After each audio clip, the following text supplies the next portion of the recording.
Good morning. It is 9:07 on Super Talk 99.7 WTN. My name is Chris Hand. Hey, how are you? Show's brought to you by our friends at Better Water LLC, water filtration systems, water softeners, betterwater.com. I'm in a good mood today. We had a come-from-behind win last night for the Mets. That's the Little League team I coach pitch major. Let's go. Dude, we were down. And it was like 11-9, and we had a kid come up, and he hit something. He tied it. We went to extra innings. Ooh. It was wild. We had my 5-year-old and my 7-year-old at the ball field until 9 o'clock last night. I said, you got to put in that blood, sweat, and tears, man. Let's go. For sure. Let's for sure. go. And then I told the team, don't wash your uniforms. Yeah, keep that luck. Keep that luck. Keep that luck. Moms love you. Keep it. I don't want, on the way out, I don't want anybody washing their shirts. If I don't see dirt stains on those shirts next time at practice, I'm going to be mad. We have so much fun doing the Little League. We do. My boys have a blast. We got a great little team. That's good. And shout out to our friends on the Yankees. Sorry about the L, but one of us had to take it. And we're glad it's you. Yeah, man, we had a good time last night. No, it was a great game. The kids had a blast. We don't take it too seriously. Everybody's just having fun. So shout out to all of my friends on the Mets. Big deal. And you would think that was the biggest news that happened yesterday, but very underreported by leftist mainstream media. The win last night for the Mets. Yeah, needs to be on top of the leaderboards here. Fake news. Just another example of fake news. Another story that they don't want to cover in the leftist mainstream media, I'm sure, because they're upset that this actually went through. Ukraine has signed the rare earth minerals deal with the United States. Whoa! Finally. Look at that. You even get some canned studio applause. I mean, I think that's pretty good. Pretty good. I didn't think it was going to happen after J.D. Vance went full knife hands. Did you think that this was going to happen after J.D. went full knife hands? Just throwing daggers with his wrists. I mean, geez. Treasury Secretary Scott Bessent announcing yesterday that Ukraine has signed a historic economic partnership agreement with the United States that will establish the United States-Ukraine Reconstruction Investment Fund and allow U.S. access to Ukraine's rare earth minerals. In a press release from the Department of Treasury, Scott Bessent has praised Donald Trump for his tireless efforts to secure a lasting peace in the war between Ukraine and Russia. Breitbart.com has the story. Breitbart's one of my favorite sources, by the way. They say, thanks to President Trump's tireless efforts to secure a lasting peace, I'm glad to announce the signing of today's historic economic partnership agreement between the United States and Ukraine, establishing the United States-Ukraine Reconstruction Investment Fund. Secretary Bessent also posted this message on X, a bit of a video message for everybody involved in the Ukraine deal and announcing it to the public. President Trump's tireless efforts to secure a lasting peace, I am glad to announce the signing of today's historic economic partnership agreement between the United States and Ukraine, establishing the United States-Ukraine Reconstruction Investment Fund. This partnership allows the United States to invest alongside Ukraine to unlock Ukraine's growth assets, mobilize American talent, capital, and governance standards that will improve Ukraine's investment climate and accelerate Ukraine's economic recovery. The Development Finance Corporation will participate and help to establish this fund in collaboration with the government of Ukraine. Today's agreement signals clearly to Russian leadership that the Trump administration is committed to a peace process centered on a free, sovereign, and prosperous Ukraine over the long term. It's time for this cruel and senseless war to end. The killing must stop, and both the United States and the government of Ukraine look forward to quickly operationalizing this historic economic partnership for both the Ukrainian and American people. So we officially have some skin in the game, and we officially have an ROI on our investment of billions upon billions of dollars propping Ukraine up in this conflict with Russia. I pray that this is step one into getting the conflict resolved, and I pray that this is step one to an enduring, lasting peace. And I just want to credit the Trump administration for doing something a lot of people didn't think that they were going to be able to do at all. Yet, you could make the argument that after that meeting at the Vatican, a lot of people were more confident that this was going to happen than beforehand. Donald Trump did a town hall last night on News Nation. It was a bit of a weird town hall. It was Chris Cuomo, Bill O'Reilly, and Stephen A. Smith as the host. Donald Trump joining them on the phone. And he was asked about that meeting with Zelensky at the Vatican. Yeah. What were you and Zelensky talking about when you were nose to nose in the Vatican?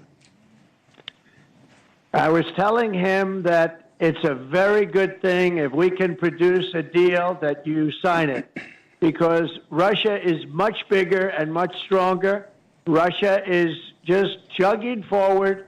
It's a big, strong country. By the way, not nearly as strong as the United States, because I rebuilt our military in my first term. They gave a lot of it away in Afghanistan, and Afghanistan is one of the reasons we had an incompetent president, grossly incompetent. He should have never been president. But we had a man that didn't know what the hell he was doing in Afghanistan, showed the stupidity of our leader. It's Trump.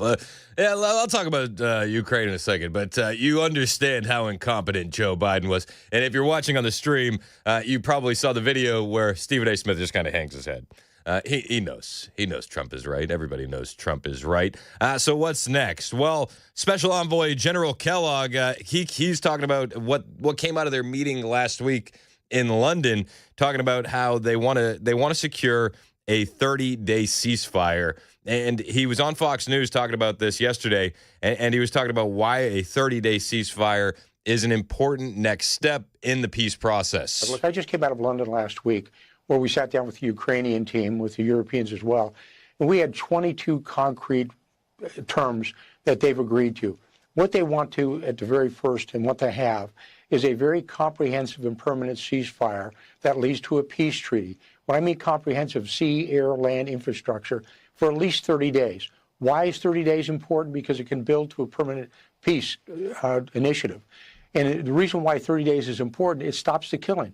That's what President Trump wants to do. And Trump has said that over and over and over again. We're losing too many people. And I've said this multiple times. One of my favorite things about Donald Trump when he's approaching these situations that are rife with tension is he wants to humanize both sides to work towards peace. And Trump has done this many, many times in numerous situations, but he humanizes both sides. We're losing too many men on both sides.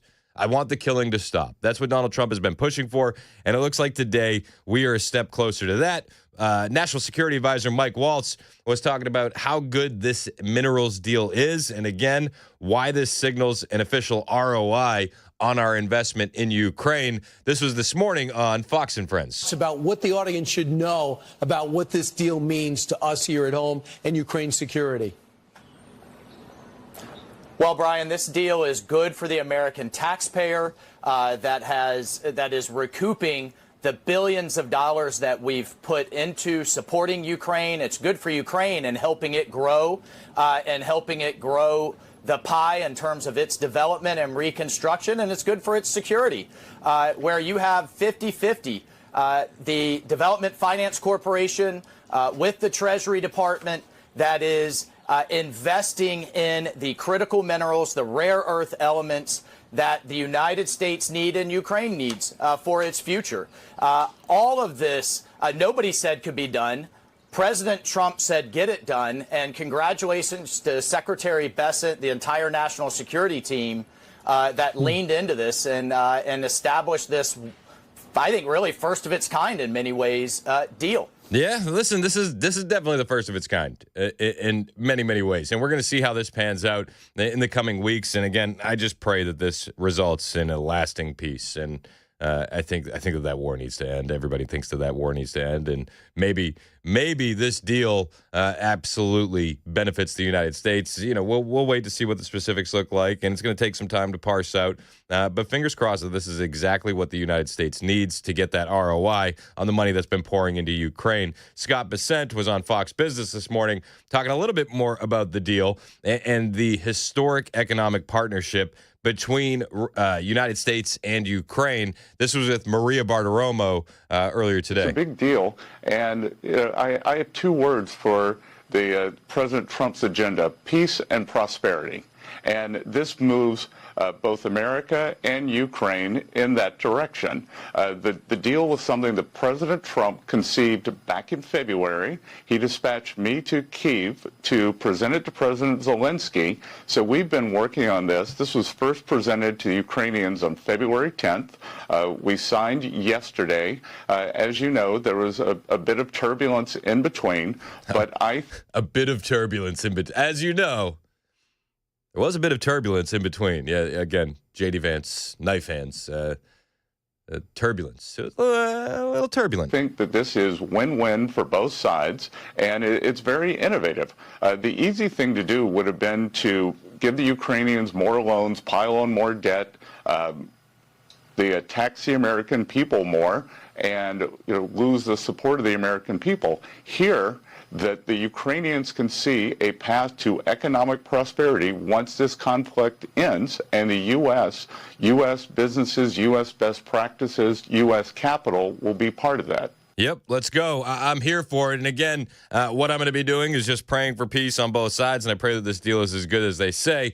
Also happening at the White House today, it is a national day of prayer. And this White House has been absolutely unbelievable when it comes to bringing back Jesus Christ into the White House. And I'm a huge fan. As a Christian, I love that faith has been at the forefront of this administration. And today, Donald Trump is going to be gathering with about 200 faith leaders inside the White House and giving some remarks on this National Day of Prayer. And they were talking about it this morning on Newsmax. Jenny S. Korn is her name, talking about the National Day of Prayer and what to expect today at the White House. Welcome and good morning from the White House, and happy National Day of Prayer to all my fellow Americans. Back in 1988, the President and the Congress put into law that this day, the first Thursday, should be named the National Day of Prayer. And what better thing to bring people together? We know that when Americans come together, when leaders come together to pray together, then we can do everything else together. And so what you'll see today is about 200 faith leaders from across the country, from multi-faiths. This is an interfaith wonderful event with prayers from the Christian, Catholic, Jewish, Muslim backgrounds to come together. President Trump will be giving remarks, and we'll also be talking about the White House Faith Office, which is newly created and historic, and also the Religious Liberty Commission. So that's something to look forward to today. Donald Trump will be giving those remarks from the White House. That was Jenny Korn. She is the White House Faith Office Director, and we'll be looking forward to that. And if it happens during the show, well, we'll jump into it, and then we'll cover that a little bit live. Also today on the show, we're going to be touching base with Matt Murphy, who's going to be down at the Nashville Public Library. There's a bit of a protest scheduled. I don't know if you know this, but people don't like their taxes being raised, and Mayor Freddie O'Connell wants to do that for the residents of Nashville, and people are upset about it. So Matt Murphy's going to be down there along with a friend, Pamela Furr, and we'll touch base with them as that protest is getting kicked off to see, what it looks like down there, and maybe find out if we get a Freddie O'Connell appearance at the protest. Doubt. Press X for doubt. But we'll update you on that as well. On the way, we got a lot more to talk about, including the Trump economy, including the Democrat Civil War, and including making common sense great again. We'll talk about all that and more right here on Super Talk 99.7 WTN.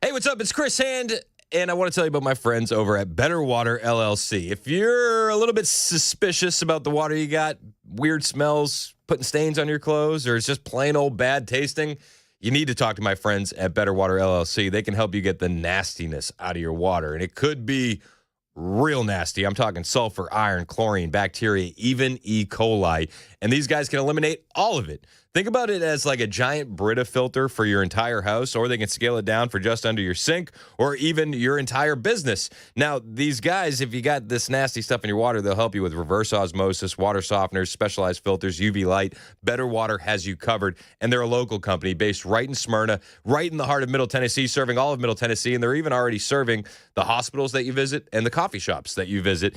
You can taste their work. out in the streets in Middle Tennessee. So stop drinking the junk out of your tap. Give Better Water a call today. 615-355-6063. 615-355-6063. Online, betterwater.com.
Coming up here on Super Talk 99.7, storms are taking aim at Nashville. When and how bad? We've got the answer with Stefano coming up. Also, new information about a possible return of the Maryland Man. Those stories coming up here at 9:30 on Super Talk 99.7 WTN. The Maryland Man was just doing jobs Americans don't want to do. Like human trafficking. Yeah. It's 9:27 on Super Talk 99.7 WTN. I'm Chris Hand. The show is brought to you by our friends at Better Water LLC. Water filtration systems, water softeners, betterwater.com. Joan Jones in the newsroom on the way with some headlines. Got a text here from our friend Heather. She says she's down there near the library on Church Street honking. And she says, Phil Valentine style. Murphy's down there for a protest. They're protesting the income or the property tax being raised in Nashville. Murphy will be checking into the show at some point today. Looking forward to that. Pamela Furr's down there as well. If you got some free time on your hands, you want to get yourself involved in a little protest action, go find Murphy down at the Nashville Public Library downtown. That's where they're at. So he'll check in with the show in a little while. Looking forward to that. Murphy, I wish that we could be there. Don't you? I've never seen Protest Murphy. I haven't either. I haven't seen Protest Murphy either. I feel like he's going to be yelling. Out of control? Not out of control. Okay. But with I think purpose. he's going to be yelling with purpose. Yeah. Pamela Furr, she'll be out of control. that's a guarantee. She'll be the first to get arrested. Pamela Furr is going to be getting some new bracelets and thrown in a paddy wagon, and it's going to be poetry down there. So we'll check in with Murphy at some point during the show. Looking forward to that. We also want to talk about the Trump economy. Economic Council Director Kevin Hassett said, hey, things are looking good with China. The fact is that China has been acting poorly in the past on trade. We've responded accordingly. We're very pleased to see that last week China pulled back a bunch of tariffs on U.S. products, perhaps at a show of good faith. And so I'm hopeful that Secretary Bessent, who's shown how good he can be at this by closing the Ukraine deal, is going to be able to help make progress with our Chinese friends. Now, certainly there have been kind of loose discussions all over both governments, and I think that the fact that the tariffs came off last week shows that we're very close to making the kind of progress we need to move the ball forward. Yeah, and if you're paying attention to news out of China, if you will. China? Yeah, that one. China. Yep, that one. China. That's my fave. That's everybody's favorite. That's the newest one. It's a good one. That's the newest one of the bunch. If you're paying attention to what's happening in China, because of these tariffs, factories are actually closing, and you're getting a lot of people that are unemployed. And you know what happens when people are unemployed? Well, they get pissed off. And when people get pissed off, they tend to take it out on their government. We'll talk about that after Joan Jones's newscast, which happens right now on Super Talk 99.7 WTN.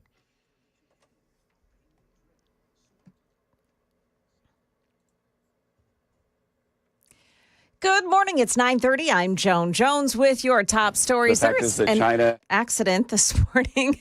It is on 24 in the westbound lanes at Bell Road. This is in Rural Hill, and the two left lanes are blocked off by it.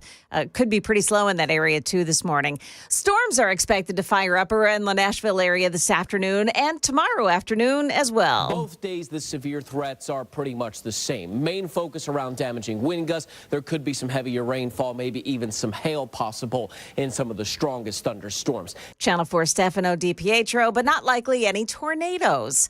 Now, these storms are holding off long enough for that rally against raising Davidson County property taxes going on right now.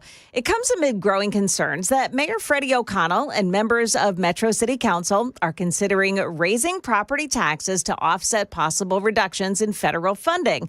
Here's what Mayor O'Connell had to say about that last week. We should be able to set a historically low property tax rate, but also that an increase in property values will mean that some Nashvillians pay more in property taxes as a result. Now, Mayor O'Connell's State of the Metro speech gets underway within the next half hour. The battle over suspected MS-13 gang member Kilmar Abrega Garcia continues today. Sources tell ABC News Secretary of State Marco Rubio is in touch with El Salvador's president about Abrega Garcia. Our Karen Travers asking if a request has been made to facilitate his return as the Supreme Court ordered. Has a formal request from this administration been made? Well, I would never tell you that. And you know who else I'll never tell? A judge. Because the conduct of our foreign policy belongs to the President of the United States and the executive branch, not some judge. For weeks, administration officials have argued it's up to El Salvador's president to return Abrego Garcia. ABC's Rachel Scott there. Stocks are moving ahead this morning with the Dow Jones now up 283. That's the latest news. Weather's up next. I'm Joan Jones, WTN News.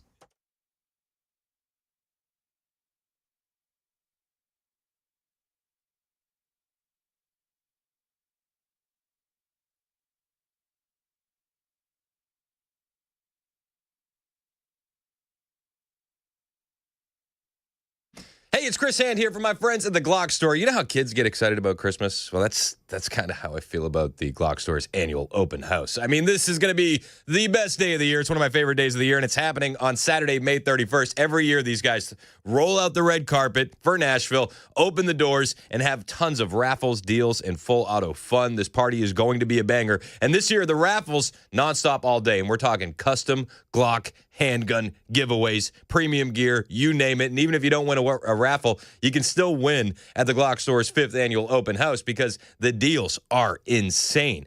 Ammo, you need ammo? Everybody needs ammo. We got to check out the Burrow Bullets Blowout. 1,000-round tac packs of 9mm and .223 packed in custom ammo boxes. You're not going to believe the prices. And they're bringing out the full auto rental rifles again, 9mm, 5.56. I've done it. It's awesome. You're going to want to do it too. So mark it down. Saturday, May 31st. Minutes from the airport. Worth the drive from anywhere. Come hang out, score some gear, and say hi to the WTN crew at the Glock Store's 5th annual open house. Saturday, May 31st. Don't miss it.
"36 minutes past the hour on Super Talk 99.7 WTN. Hey, how are you? It's Chris Hand. Show's brought to you by our friends at Better Water LLC, water filtration systems, water softeners, betterwater.com. You can listen to us on multiple platforms, iHeartRadio, TuneIn, the FM dial. You can watch the show. We're live on Super Talk TV, Facebook, YouTube, Twitter, and Twitch. And one of the benefits of watching the show, you get all the video when you hear the audio on your radio. Yep. We got a video element. Shout out to Mason, who's crushing. All right, National Economic Council Director Kevin Hassett talking about how things are going with China. Has been acting poorly in the past on trade. We've responded accordingly. We're very pleased to see that last week China pulled back a bunch of tariffs on U.S. products, perhaps at a show of good faith. And so I'm hopeful that Secretary Bessent, who's shown how good he can be at this by closing the Ukraine deal, is going to be able to help make progress with our Chinese friends. Now, certainly there have been kind of loose discussions all over both governments, and I think that the fact that the tariffs came off last week shows that we're very close to making the kind of progress we need to move the ball forward. Yeah, and I think progress is coming. I got a story here from Breitbart that it's got to wake up the Chinese government, the CCP. You got hundreds of Chinese workers protesting as factories are being shut down in China. Due to Trump tariffs. Where are those factories being shut down? China. That's right. That's right. China. Oh, yeah. It's true. It's true. They're being shut down in China. China. Hundreds of angry Chinese workers marching in the streets of China's industrial cities to protest layoffs and unpaid wages after President Donald Trump's tariffs forced their factories to shut down. Oh, my gosh. You mean the economic pressure that Trump is putting on China could be working? Color me shocked. You mean, wait a second. You mean to tell me they need us more than we need them? Oh, my gosh. I know. Shocked.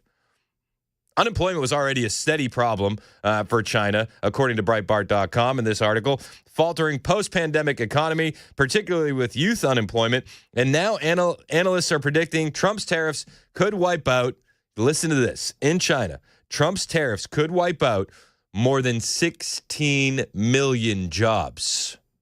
16 million. Radio Free Asia on Tuesday quoted Goldman Sachs analysts who predicted communications, apparel, and chemical manufacturers would be especially hard hit. One of the biggest strikes and protest marches occurred last week at a factory that produces sporting goods.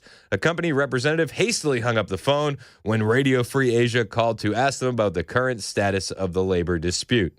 Not allowed to comment on it. Many of the protesting workers have grievances that predate even Trump's first round of tariffs in February. They're saying unpaid back wages are a frequent complaint, often stretching back to 2024. The workers at a circuit board manufacturer in Sichuan said they have not received Social Security benefits since 2023. A group of construction workers in Inner Mongolia threatened last week to jump off the roofs of the buildings they have been constructing if their back wages were not paid. It's getting dicey out there. It's getting a bit messy. Thousands of workers at Chinese electric vehicle giant BYD walked off the job in March and April, angered by pay cuts and poor working conditions. The protesters at BYD reneged on promises made to its employees during corporate expansion. Ji Feng, a survivor of the 1989 Tiananmen Square protest, told RFA that Chinese businesses were in much worse shape than the regime in Beijing was willing to admit. So the blow of Trump's tariffs struck much harder than it predicted. Weird. So Trump was right? Is that what we're learning? Trump was right? Oh my gosh. I'm sure that ABC and NBC and CBS will be reporting this evening. I'm sure of it. This worker, Ji Feng, that survivor of the 1989 Tiananmen Square protest, went on to say, conditions have grown steadily worse since the Wuhan coronavirus pandemic, which forced many businesses into a doom spiral of delaying payroll for as long as possible, then borrowing money to pay back wages once the fury of workers could no longer be contained. So the workers are already pissed off in China, and these tariffs are coming at a very, very bad time. Some of the bosses even said that they would rather go to jail than do anything, G said, alluding to the Chinese government's threat to arrest employers who fail to pay wages for more than 3 months. Chinese factory activity is currently experiencing the worst slump since December of 2023. Cargo shipments are down by 60%. New export orders in April fell to their lowest levels since the pandemic. Those estimates are all based on official government data. And, well, since the Chinese government has a long history of, fudging the numbers, you can imagine that the situation could be even worse than what they're letting on to. Capital Economics suggested on Tuesday that Beijing's numbers for the first quarter were overly optimistic, for example, and that China was already experiencing terminally low levels of consumer confidence before the tariffs struck. So there is no great domestic market standing by to absorb the goods America's not importing. Nobody's going to be able to buy the stuff if they can't ship it to America. China absolutely needs America. They need us. Other countries, they're not eager to sacrifice their own domestic industries to soak up a tidal wave of Chinese overstock at bargain basement prices. Germany's not rushing to buy things off Temu. France not looking to go in on Shein. They're not big fans. Not big fans over in France of Shein. So who's going to buy all this stuff? It's got to be America. So you got to come to the table. You got to make a deal. They say Beijing's attempts to defibrillate the morbid economy with stimulus shock paddles during the last months of the Biden administration were considered disappointing by investors. And the next blow from the tariff war will hit China on Friday when a new 120% levy hits packages that fall under de minimis limit of $800 in value. Huge Chinese companies like Shein and Temu have built their entire business model around taking orders via the internet and shipping small parcels of cheap goods directly to American customers. Shoppers are now discovering that the tariff surcharges can more than double the prices from these Chinese outlets.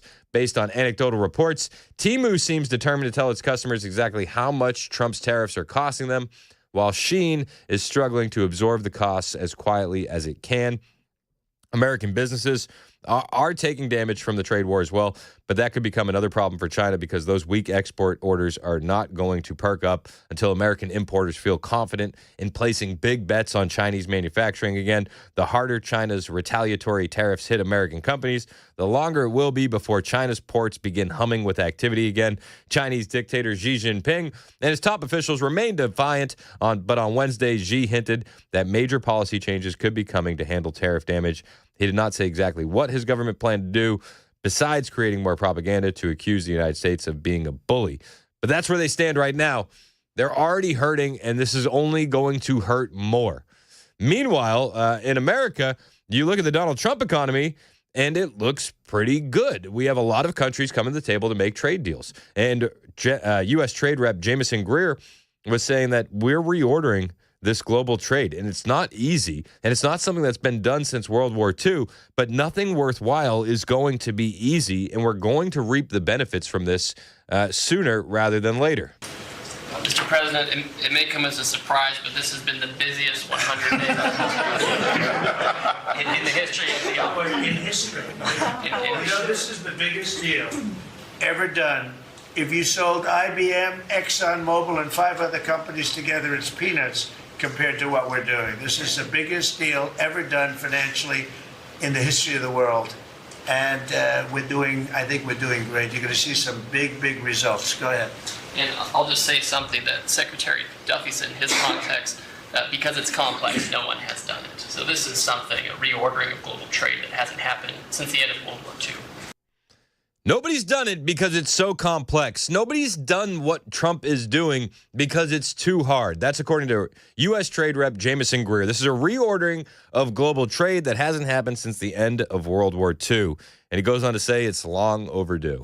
And it's long overdue because we've seen manufacturing offshore under the old global trading system. When the net result of the global trading system is that all the manufacturing goes to Asia and other places, that's a system you have to replace. That's what you're doing. Did you catch what he's saying? When the net result of all this is the global trading system and all the manufacturing going to Asia, you have to replace that system. You have to.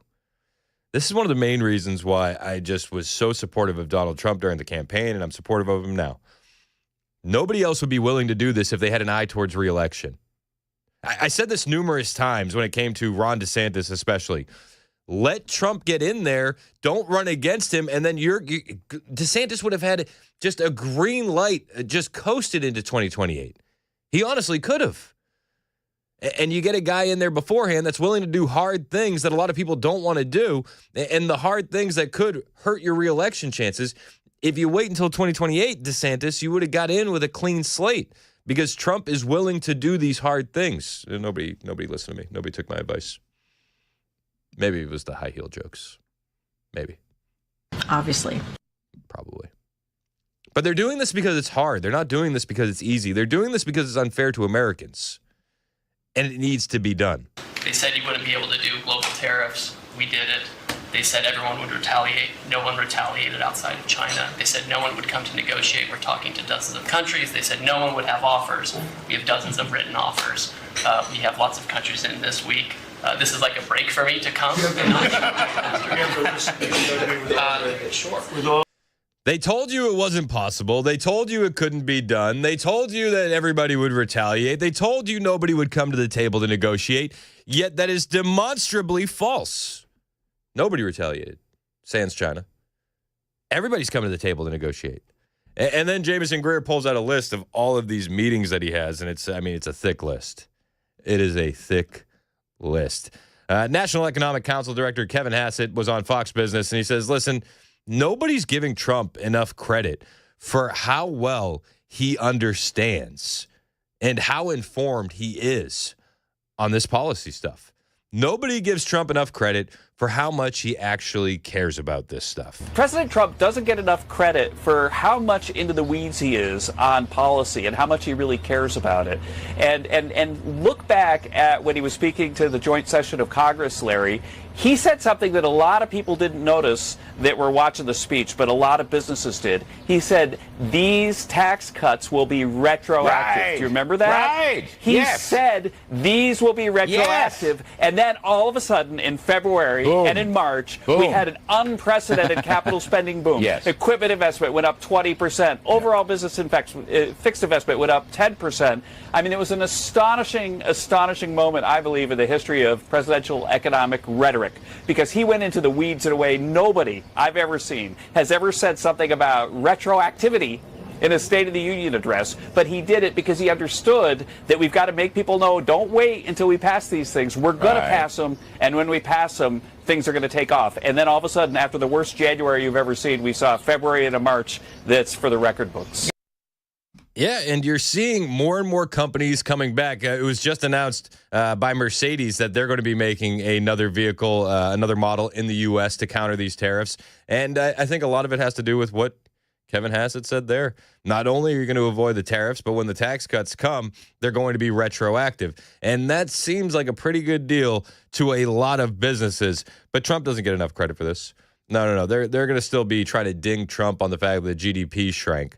They're going to be trying to say that Trump is driving the United States into a recession. And they're going to ignore the fact that you have all of this private investment. And they're going to ignore the fact that business spending is going up. You had business equipment go up. That's business equipment machinery. Right. You had that go up by 22.5%. That is which is more than it did number. in the last year and a half. Right. More than it did the whole last year and a half in one quarter, the first quarter. It's crazy. So how wonderful it is. Yeah. So a number like that cannot be associated with a recession or a near recession. Just common sense. That's all. Common sense. Because there's never been a recession with a number like that. In fact, I looked because you always asked me to look. In the 1970s, in a recession, there once was a 4% quarter for investment, but never anything like that. How about 22? And that was the only positive one we could find. So I got headlines. I got headlines going from, the first quarter was down slightly. The second quarter is going to be worse. We're going to fall in a recession. It can't be. It cannot be. No. And I saw at the cabinet, President Trump was talking about core GDP rising by 3%. So you've done a good job, Kevin Hassett, or you and I have, or you and I and Tyler Goodspeed and all the others, because private domestic final sales, that's the C plus I, consumption plus investment, is in fact up by 3% at an annual rate. That is core GDP. Right. Now, you can't have a recession if private sales, which is C plus I, if that's up by 3%. I'm sorry. So all the reporting on this stuff is just wrong. I'm just saying, it's all a bunch of fake news. Fake news. Recession on the way. Fake news. You can listen to the mainstream media. They can focus on all the negatives all they want, but they never dig into the data. The data says no recession is incoming. And you can look at more numbers that shows that people are pretty confident in this economy. Small Business Administrator Kelly Loeffler, she talked about the increase in the loans that are coming in. and what that means for America at the cabinet meeting yesterday. We'll bring that to you on the way. Plus, Howard Lutnick talking about the investment coming into America. We'll have that as well. Hang out with us. It's 9:52 on Super Talk 99.7 WTN.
For many of us, generators are becoming a must-have household appliance. From unpredictable weather to surprise outages, it's better to be safe than sorry. Generator Supercenter of Nashville offers fast and easy installations with 24/7 service and monitoring to all brands of generators and expert repairs done right. Our mission is to make owning a backup generator simple and easy. Visit your local store today or check us out online. Generator Supercenter of Nashville. We serve all Middle Tennessee.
Laverne police have closed down a roadway to investigate a hit and run. Also, Tesla accuses the Wall Street Journal of printing fake news. Those stories coming up here at 10 o'clock on Super Talk 99.7 WTN. I saw that Tesla story. Can't confirm fake news. Super Talk 99.7 WTN. Joan Jones on the way with headlines. Matt Murphy's going to join the show in a little bit. He's down there in Nashville, down at the public library. There's a big protest going on, protesting the raise in property taxes in Nashville. Murphy texted me, and he said that he would be calling in soon. He's in a room, and it's insanely loud, and he'll call us right after his speech. Is it padded? I don't know. Is he restrained? Epic Drifter on the YouTube chat. Epic Drifter said, "I wonder if Murphy is getting pepper sprayed yet." Oh yeah. I don't think yet, but I don't think it's out of the question yet either. Yeah, I think yet is the key word. That is the key word. We'll let you know. Of the day. We'll let you know when and if Matt Murphy gets pepper sprayed at this protest. I think he might be taking chaos away from the Democrats. He may.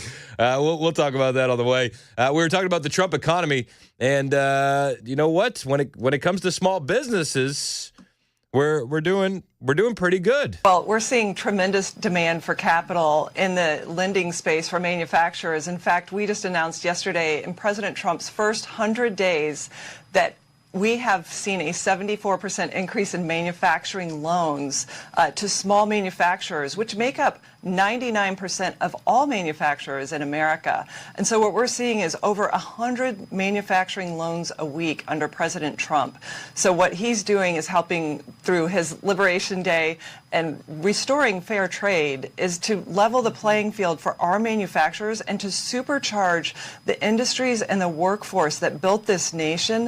And I'm so grateful to my partners in the House and the Senate. They're helping us bring this important bill for our manufacturers across the country because they're building and we're going to celebrate them through providing the capital they need. That was Kelly Loeffler, the small business administrator, and I can picture the cope and the seethe from the lefties out there. No, consumer confidence is down. We have no confidence in the Trump economy. Why are all these people taking out loans and building businesses and trusting the plan? You can't do that. You're not allowed to do that. People are, though. People have a lot of faith in what Trump's doing. Howard Lutnick is one of the main reasons, I believe, and the team that he's assembled. Howard Lutnick talks about $8 trillion coming into America in investments and the reason why it's coming. We'll bring you that when we get back. It's 10 o'clock on Super Talk 99.7 WTN.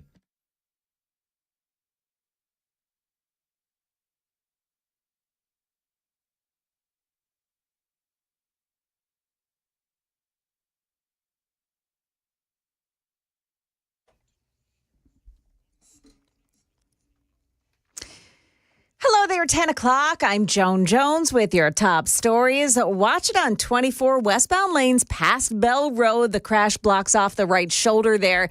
Got another crash on 40. The westbound lanes at Spence Lane in Glencliff. The right lane is blocked off there.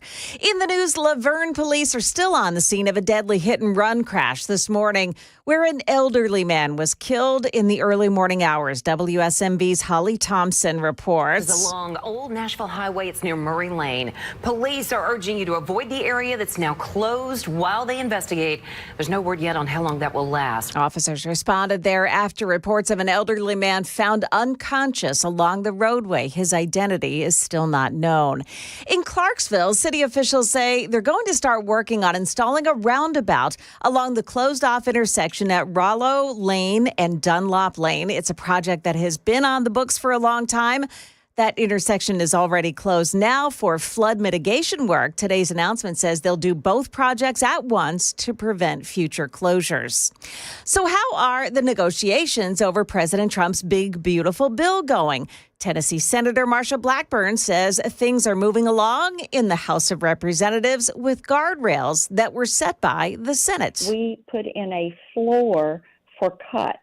So you have to hit a minimum of this number of cuts, and we put in a ceiling for spending. And every day we get closer on this. The House has their committees working through this.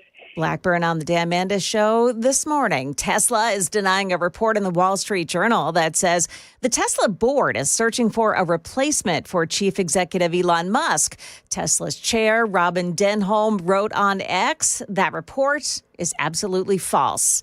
And on this National Day of Prayer, President Trump signs an executive order today establishing a religious liberty commission. The goal, to report on the threats to religious liberty in the U.S. with a focus on parental rights and education and free speech, among others. The commission will be led by Texas Lieutenant Governor Dan Patrick, and Dr. Ben Carson will be its vice chair. That's the latest news. We've got weather up next. I'm Joan Jones, WTN News.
It's 10:06 on Super Talk. What's up? My name is Chris Hand. Hope you're doing good. Show's brought to you by Better Water LLC, water filtration systems, water softeners, betterwater.com. You can listen to us on iHeartRadio, on TuneIn, on the FM dial. You can watch us, Super Talk TV. Yeah, the video's up. We're live on Facebook, YouTube, Twitter, Twitch. Why would you want to listen to or watch a radio show on your TV? Well, for all the audio that you hear on your radio, during my show, we have the video as well.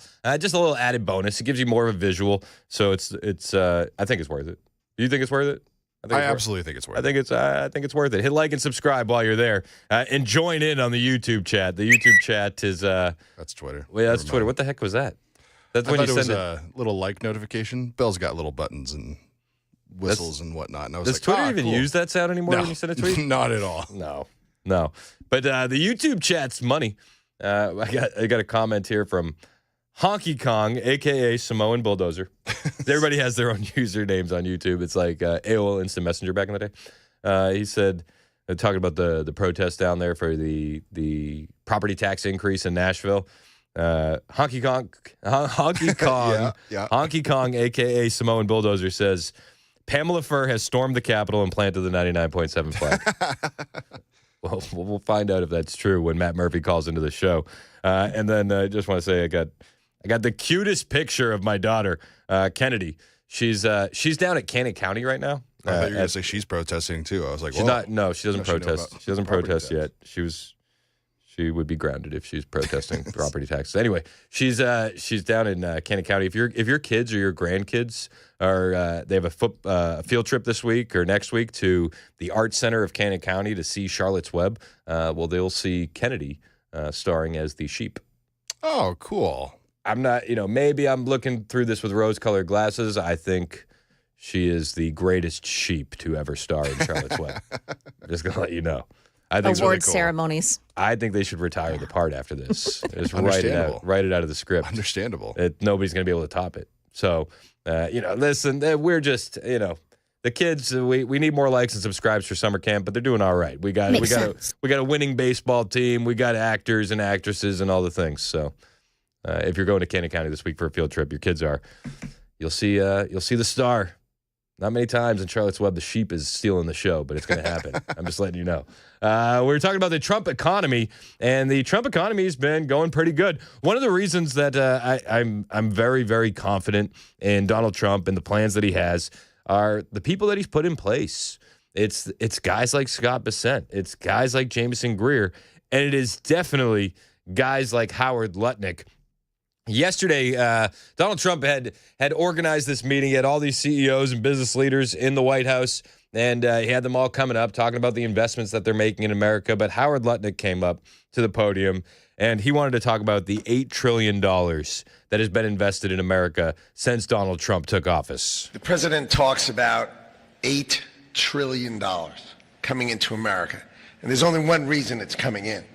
It's because he's finally set an industrial policy for the United States of America. We are the greatest economy in the world. We finally have a president who understands that we need to reindustrialize. We need to be made in America, made in the USA. And you feel it. You feel it with these leaders. You feel it across all your peers. Everyone feels it. It's coming back to America, and we are going to be rocking. I love that. You feel it. You can feel the America First attitude and energy that is being taken with the economy. And you can see it happening in real time. You see it with all these companies bringing their manufacturing back here. You see it with the car companies. You see it with the pharma companies. You see it with the investments. But then you see it with the companies that are here already, like Walmart. Walmart has a big new initiative. And I just think that this is another example of the Trump effect. Walmart has launched the Grow With Us initiative to support small American-based businesses. Yes, the store that wanted to sell you cheap crap from China for years and years and years now wants to support small American-based businesses. You tell me that this isn't having to do with Donald Trump and his economic policy, and I'll tell you, you're not paying close enough attention. This story is from the Post Millennial. Walmart announced on Monday that the company would be launching a Grow With Us program aimed at helping small businesses in the U.S. grow by selling American-made products. America first, guys. America first. A statement released by Walmart on the program said that it is aiming to help small businesses go big with American-made products. The retail giant, which has been growing its e-commerce platform as of late, said that the move is building on the legacy Sam Walton established over 40 years ago and looking to expand support for American-made products through new programs like Grow With Us, providing small businesses with new tools and paths for success. Walmart said that this program is going to make it easier for U.S.-based entrepreneurs to navigate the complexities of retail and bring their products to a national stage. The move was announced the same day that e-commerce giant competitor Amazon was reportedly moving to install the added cost of tariffs on goods sold on the bulk version of their website, Amazon Haul. Now, the Amazon said, no, we're not doing that. We're not doing that. Some people said they absolutely were doing that, and then they changed their mind once they got a phone call from President Trump. Who knows what the reality of that phone call was or that situation was? But they said no, we weren't doing that. The move from Walmart also comes as the Trump administration is looking for companies to make more investments in America. They understand the trade wars of China. They understand what's happening, and they want companies here. Walmart is just reading the tea leaves and saying, okay, we're in. Walmart, again, the company who made its name off of selling you cheap crap from China, is now saying, we want to make sure that you can get stuff from American-made businesses. Let's go. Let's go. I'm here for it. Walmart added, grow with us as part of Walmart's expanding commitment to small business development, joining a growing family of programs around the world, including Creche-Con Walmart in Mexico and Vridi in India. So apparently they've done this in other places as well. They just didn't see the need to do it in America until Donald Trump got in office. There are 4 steps to this program at Walmart, which the company said includes learning from the retail chain's tailored curriculum designed to help small businesses exceed in Walmart's U.S. stores and online marketplace. Businesses can also showcase their products through Walmart's product discovery opportunities, including their annual U.S. Open Call, Range Me product discovery tool, or Walmart Marketplace. The press release added, some businesses will then have an opportunity for mentorship, where they get experienced mentors to help navigate the retail landscape. The 4th step in the process for small businesses is that they can apply for financing support to expand through Walmart's early payment program and Bridge Marketplace. This is just another example of the Trump effect happening in real time. Just another example of the absolute economic change that we were witnessing under Donald J. Trump. I'm here for it. I'm here for it. And White House senior counselor Peter Navarro says everything we're doing is making the economy better, and you're watching it happen in real time. And he goes on to say the best, though, the best is yet to come. We are not at full strength yet. And Peter Navarro makes that point last night on Fox News. But the way this works is the growth is consumption plus investment, government spending, and net exports, where net exports are how much we send them versus how much we buy. Right. Consumption was great. Investment was off the charts, 22%, Jesse. So that's big. And all those guys who showed up CEOs, those are the ones making that. What took us down was the imports, because they're all coming in ahead of the tariffs, just squirreling stuff away. So that's like a one-shot deal. And like I got on CNBC, other network, in the morning. The futures are way down. They start talking about this thing, and by the end of the day, things are fine. Everyone's fine. Because that's the reality of the Trump world. And it's all Trump policy. That's the beauty of it. Everything that we're doing is making the economy better. And the best is yet to come. That building right there, that's about to do a tax cut, the biggest and broadest in American history in record time. And it's going to make sure that we don't have a recession for 4 years. How much? No recession's coming. I mean, it's just, I think that everybody can take a deep breath on that. The recession's not coming. It's just not. There's no recession on the way, despite the fear-mongering from the mainstream media. It's not happening. It's just not. But the Trump economy is coming, and I tend to agree with Peter Navarro. The best is yet to come. Wait until these trade deals start rolling in.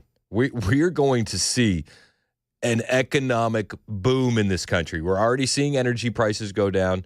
We're already seeing grocery prices go down. This stuff is going to ripple so fast. And then we're going to see the job numbers coming from those investments. And then we're going to see the economic stimulus from those investments. And come this summer, we could be seeing an economic boom. And part of the reason is Donald J. Trump and not letting other countries take advantage of us anymore. Trump did this town hall last night on News Nation, and there's a panel there. It was a weird panel. I'm not going to lie to you. It was Chris Cuomo, Bill O'Reilly, and Stephen A. Smith. I wonder what the conversation was like behind the scenes with those three. It's probably awkward at best. But Trump is on this town hall, and he was talking about the economy, obviously, because that's what people want to talk about.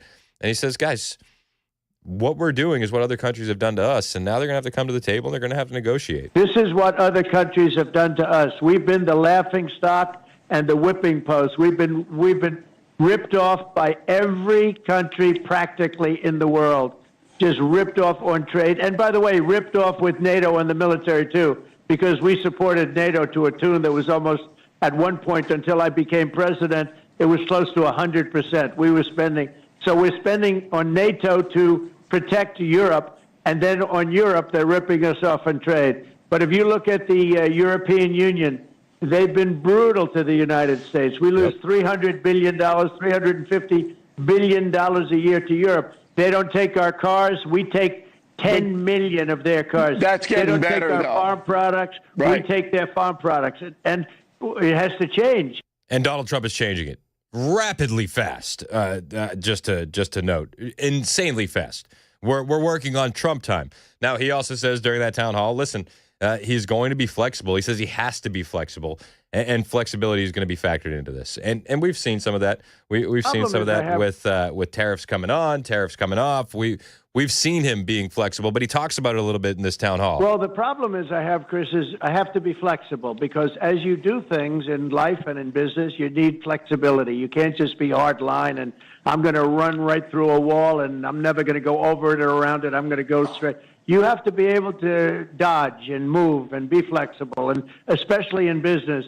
Now, with the cars, I'm getting a 25% tariff for the people. We're taking in billions and billions of dollars. But they're hurt because they can't switch over 100% of the content of the car within a very short period of time. So they came to see me. I understood their problem, and I gave them a period of a year where I brought it down, and then another year. So I gave them a short period, 2 years, where they have to be switched over 100%, where every single part in the car is made in the USA. Now, if I didn't do that, it would have been very, very tough for them. And so what I am is flexible. And if I didn't do that, it would be very tough for these companies. And these companies, it's a transition period, Chris. And transition's an important word because as you do things, you'll say, well, it's like being on the battlefield. You're on the battlefield. Sometimes you're going to move to the left flank, but then you end up moving to the right flank. And it's very much like that in business, and frankly, it's very much like that in life. Trump, he's just like, listen, I'm ready to make changes. I'm ready to be flexible. And he's doing all this for the benefit of the American people and the American economy. We're watching it happen in real time. And it's fun to watch. It is. Just take a deep breath on the economy. Everything's going to be fine. And, one of the things that's going to ripple through the economy the fastest is the energy stuff. Energy Secretary Chris Wright was talking about this yesterday on Fox News. And he says, guys, we're not going to stand in the way of energy production, oil, natural gas, any longer in this country. It's two pieces. One of them is absolutely the message of President Trump. We're no longer going to stand in the way of oil production and natural gas production in our country. We had 4 years of pretty strident, all of government attempts to hamper oil and gas production. That's going to push prices up because people are worried about supply. That has been reversed. And leading up to inauguration and even after inauguration, President Trump has been steadfast. Everything we can do to grow U.S. oil and gas production, coal production, electricity production, every production in this country. That's the positive factor, and I think that's a huge part. That's probably the biggest piece of it. Yeah, and it's going to ripple through the economy laser quick. Let's go. I'm here for the Trump economy. I believe in the plan that Donald Trump has in place, and we're all going to see in real time how this shakes out. And I do expect in the coming weeks that these trade deals are going to start to be announced, and it's going to be a positive for the American economy, and you're going to see markets affected by it. We'll wait and see, though, and we'll bring you updates here on Super Talk as they become available. It's Super Talk 99.7 WTN.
comply or lose your funds. The warning from the Trump White House this morning. And a baseball fan falls out of the stands at a Pittsburgh Pirates game last night.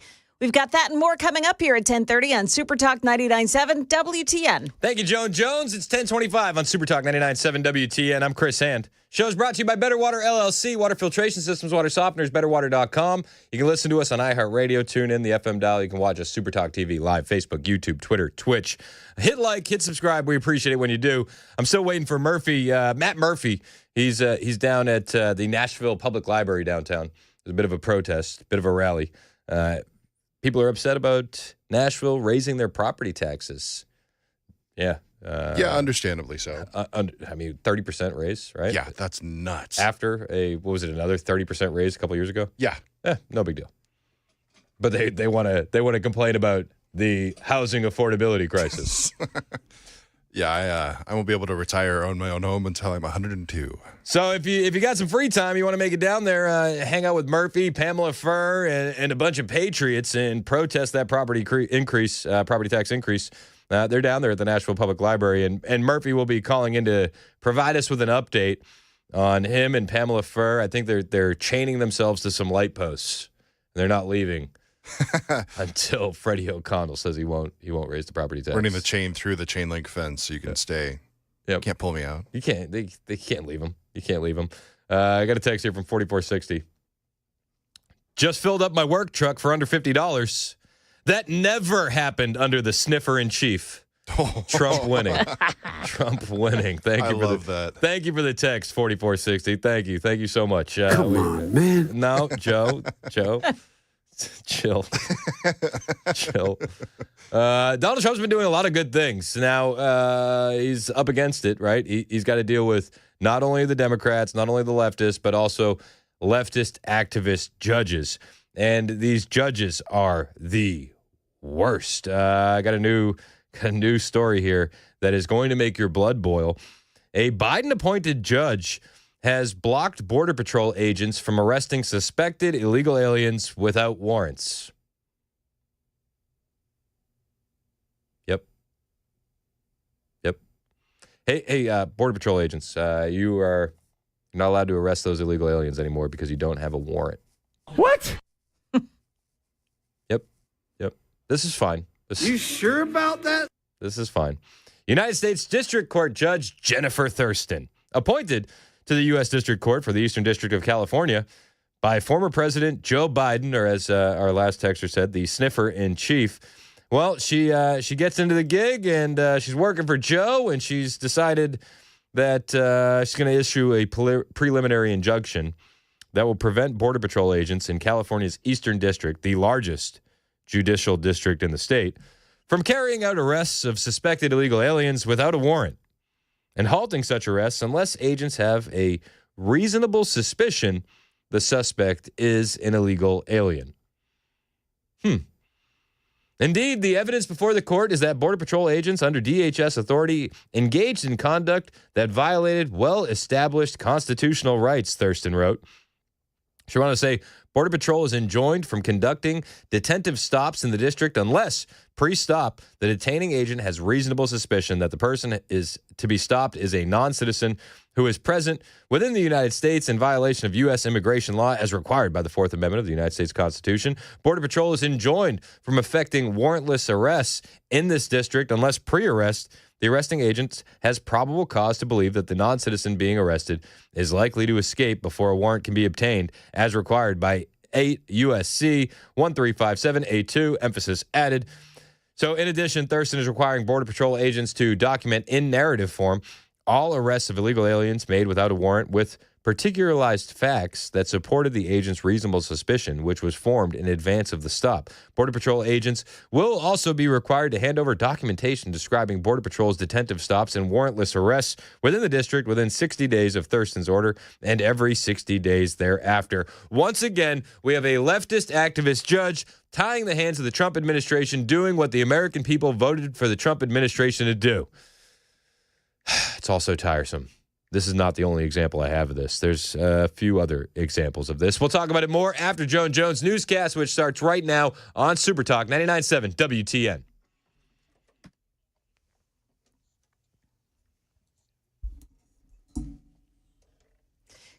Good morning, 10:30. I'm Joan Jones with your top stories. It was another early morning press briefing at the White House today featuring Deputy Chief of Staff Stephen Miller calling for universities to get rid of any remaining DEI policies, saying if universities, hospitals, and programs want their federal funds, they need to comply with the administration's orders. We're going to make sure that these funds are not being used to promote communist ideology. For any nation to be successful, it cannot teach its children to hate themselves and to hate their country. Miller also imploring the medical community to disavow medical transitions for children. Opening today in Nashville and several other big U.S. cities, one of the first retail locations for World. It's the company behind the biometric scanning devices that can identify who you are using a scan of your eye. Now, once you sign up, you can use that World ID to sign in on Minecraft, Shopify, Discord, and other platforms. They're all expected to join in soon. World's founders say in a world filled with AI and deepfakes, being able to identify that you're human behind your ID will increasingly become important. And a baseball fan remains in critical condition this morning after falling 21 feet from the stands and onto the warning track at Pittsburgh's PNC Park last night. And dropping about 20 feet. Players were seen frantically trying to alert umpires and security as the man lay on the warning track. The game was paused for about 10 minutes. Players took a knee as medical personnel loaded the man onto a cart, rushing him to the hospital. People have died from falls at baseball stadiums, including in 2015 when a Braves fan fell from the upper deck at Turner Field. Major League Baseball has taken steps to improve safety, recently requiring each team to expand netting that protects fans from foul balls. ABC's Andrew Dimberg got a nice rally on Wall Street. The Dow Jones Industrial's up 400 points right now. That's the latest news. Weather's up next. I'm Joan Jones, WTN News.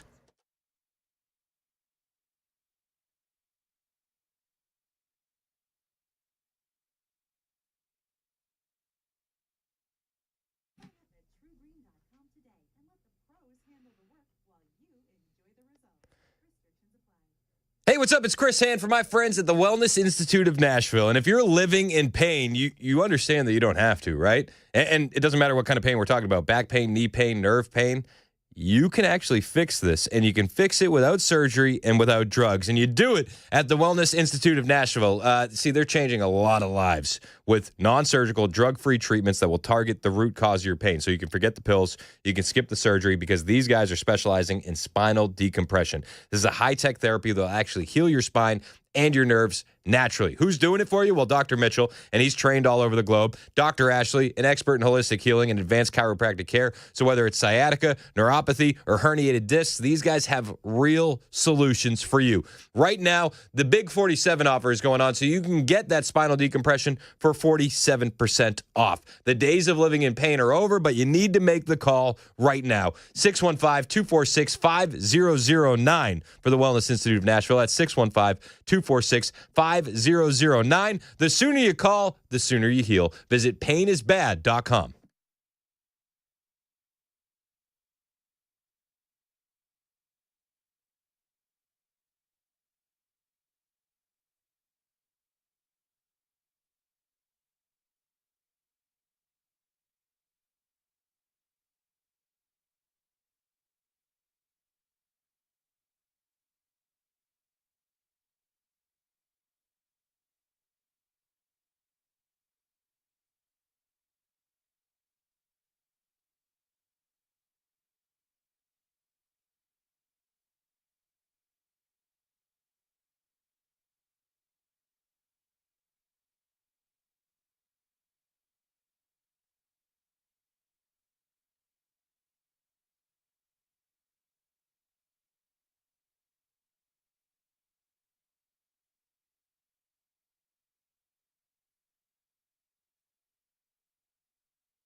38 minutes past the hour on Super Talk 99.7 WTN. Hey, what's up? It's Chris Hand. Show's brought to you by Better Water LLC, Water Filtration Systems, Water Softeners, BetterWater.com. You can watch the entire show. We're live, Super Talk TV, Facebook, Twitter, Twitch, and our personal favorite, YouTube. Shout out to the YouTube chat, the most red-pilled chat in talk radio.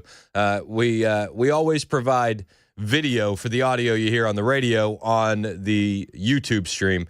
So if you're wondering why you should watch a radio show on TV, that would be why. That's the reason. It's a pretty good reason. Plus, Joan says I have good eyebrows. Have you heard that? What do you think about them? They're okay. You like them? They don't connect. It's a good start. It's a good start. We're talking. I like that answer.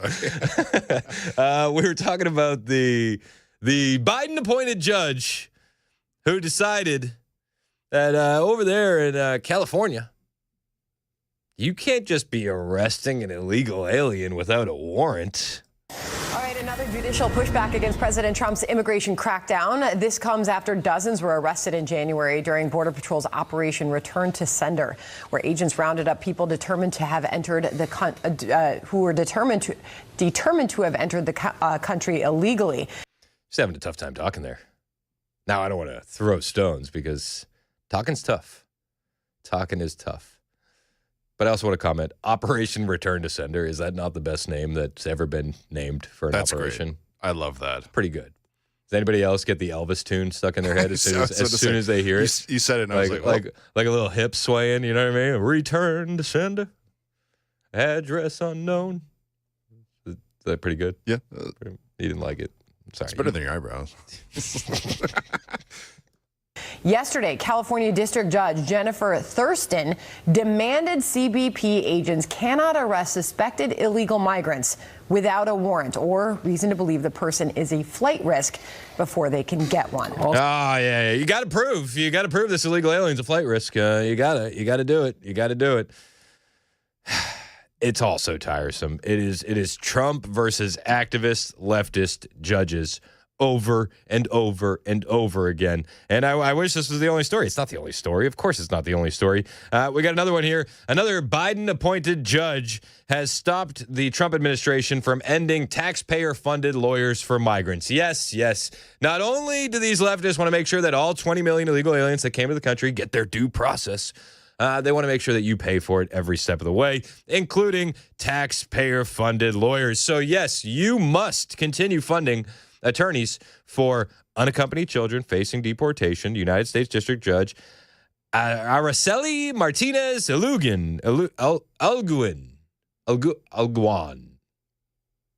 Elgin has ruled. This judge, believe it or not, born in Mexico City, Mexico. Weird. Appointed to the U.S. District Court for the Northern District of California, issued a nationwide injunction blocking President Donald Trump from ending taxpayer funds for lawyers to be used for unaccompanied children facing deportation. The Trump administration had sought to get her thrown off the case, this judge, revealing that she once worked as a managing attorney for one of the lead plaintiffs in the case, Community Legal Services in East Palo Alto. So a bit of a conflict of interest. Attorneys for the Trump administration said that Alguin's handling of the case presents an appearance of bias due to her prior work with the plaintiffs. American taxpayers have been forced to pay billions of dollars for lawyers for unaccompanied alien children making their way through the nation's immigration court system. More than 25,000 have been provided with these free lawyers, thanks to funding approved by Congress year after year after year. In April, she has issued this temporary halt to Trump's order seeking to end free attorneys for UACs, writing that the continued funding of legal representation for unaccompanied children promotes efficiency and fairness within the immigration system. Okay. Now, I don't blame the kids. I really don't. And part of me feels bad for the kids. I really do. And, that stinks. But I still just surgically and as cold as I can be, need to be America first. And I want to put our kids first, American kids first. I don't think there's anything wrong with that. And I'm sorry that your parents dragged you here, and I'm sorry that your parents put you into the arms of some cartel member, some coyote, to sneak you across the border. And I'm sorry for the things that you were probably forced to see, do, or have done to you along the way. My heart breaks for you. It really does. But you have no right to be here. None. And furthermore, I don't think we should spend a dime on these illegal aliens, whether they're adults or children. And that might seem cold, but I just don't care. It's America first. And no amount of emotional propaganda or manipulation is going to make me change my mind. I don't think we should be spending a dime on these kids. I don't think we should be spending a dime to educate them. I don't think we should be spending a dime to house them. And I don't think we should be spending a dime on their legal defense to stay here. Sorry. Find a nice NGO to provide you a lawyer, pro bono. I'm sure they're out there. I'm sure that they're out there. The American taxpayer should not have to fund this. There's a lot of things the American taxpayer should not have to fund that these leftists want us to fund. And I'm sick and tired of it. I really am. I'm over it. And these leftist radical judges, every step of the way, want to insert themselves into these arguments, and they just got to chill out. I'm over it. Are you over this as well? 615-737-9986. Scott Jennings is over it. And he was talking about this last night on CNN, and he was talking about the way the American people see what's happening. The political analysis of this, though, is, and a lot of average people are looking at it this way, why is it that we can let 20 million people into the country just walk across, whatever, and there's no real process for them to do that, but then we have to individually pick out every single person and go through years upon years upon years of paperwork and this and that and the other, and all we're trying to do is send them back to where they came from because they came here illegally in the first place. 20 million in with no process. How do you get 20 million out with years and years of people fighting every single case? You could cherry pick any case you want, but the reality is the crisis that put Donald Trump in the White House was caused over years and years and years of neglect and letting people walk into here without any process at all, and now you're trying to gum up the works to keep them here. A lot of them came in. A lot of them came in with parole. A lot of them came in. CNN polling shows 54% of Americans want Mr. November Abrego polling Garcia showed Donald back. Trump won the That's election. CNN polling. November public polling, is shifting. We are a sovereign nation, and you cannot just come into our country illegally whenever the heck you want, because we can't do it to any other country on the face of this earth. Asylum is a legal right. If you come in illegally, you have to leave. Americans are tired of that. We do not have unlimited resources. You know who was here illegally with a deportation order? Marco. Yep. We don't have unlimited resources. We have to care for our own people first. Scott Jennings is absolutely right when he says the American people are just sick and tired of this. Wait, no due process for 20 million on the way in, due process for every single one on the way out. Do we have that kind of time? Honestly. Trump, he understands what he's up against with these leftist activist judges. And he said yesterday that he's considering suspending writ of habeas corpus to combat these judges blocking his deportation efforts. Now, this happened yesterday during his cabinet meeting, and Donald Trump was asked about what his administration is considering in regards to mitigate rulings against the administration when it comes to deportations. And Trump said, well, maybe we suspend, we suspend the writ of habeas corpus as one way to go about this. And a lot of people look at this idea and go, well, that's one way to do it. This is Donald Trump yesterday at that cabinet meeting unveiling this idea. In your speech in Macomb, we're facing an unprecedented situation where there's a lot of abuses of nationwide injunctions, sort of seemingly designed to curtail your power, specifically when it comes to deporting these illegal, violent aliens that came in under the previous administration. Yeah. Have you spoken to your team about ways to mitigate this and continue to deliver for the American people on that? There are ways to mitigate it, and there's some very strong ways. There's one way that's been used by 3 very highly respected presidents, but we hope we don't have to go that route. But there is one way that has been used very successfully by 3 presidents, all highly respected, and hopefully we don't have to go that way. But there are ways of mitigating that. I want to thank you all. There are ways of mitigating that from the Post-Millennial. Article 1, Section 9, Clause 2 of the Constitution states that the privilege of the writ of habeas corpus shall not be suspended unless when in the cases of rebellion or invasion, the public safety may require it.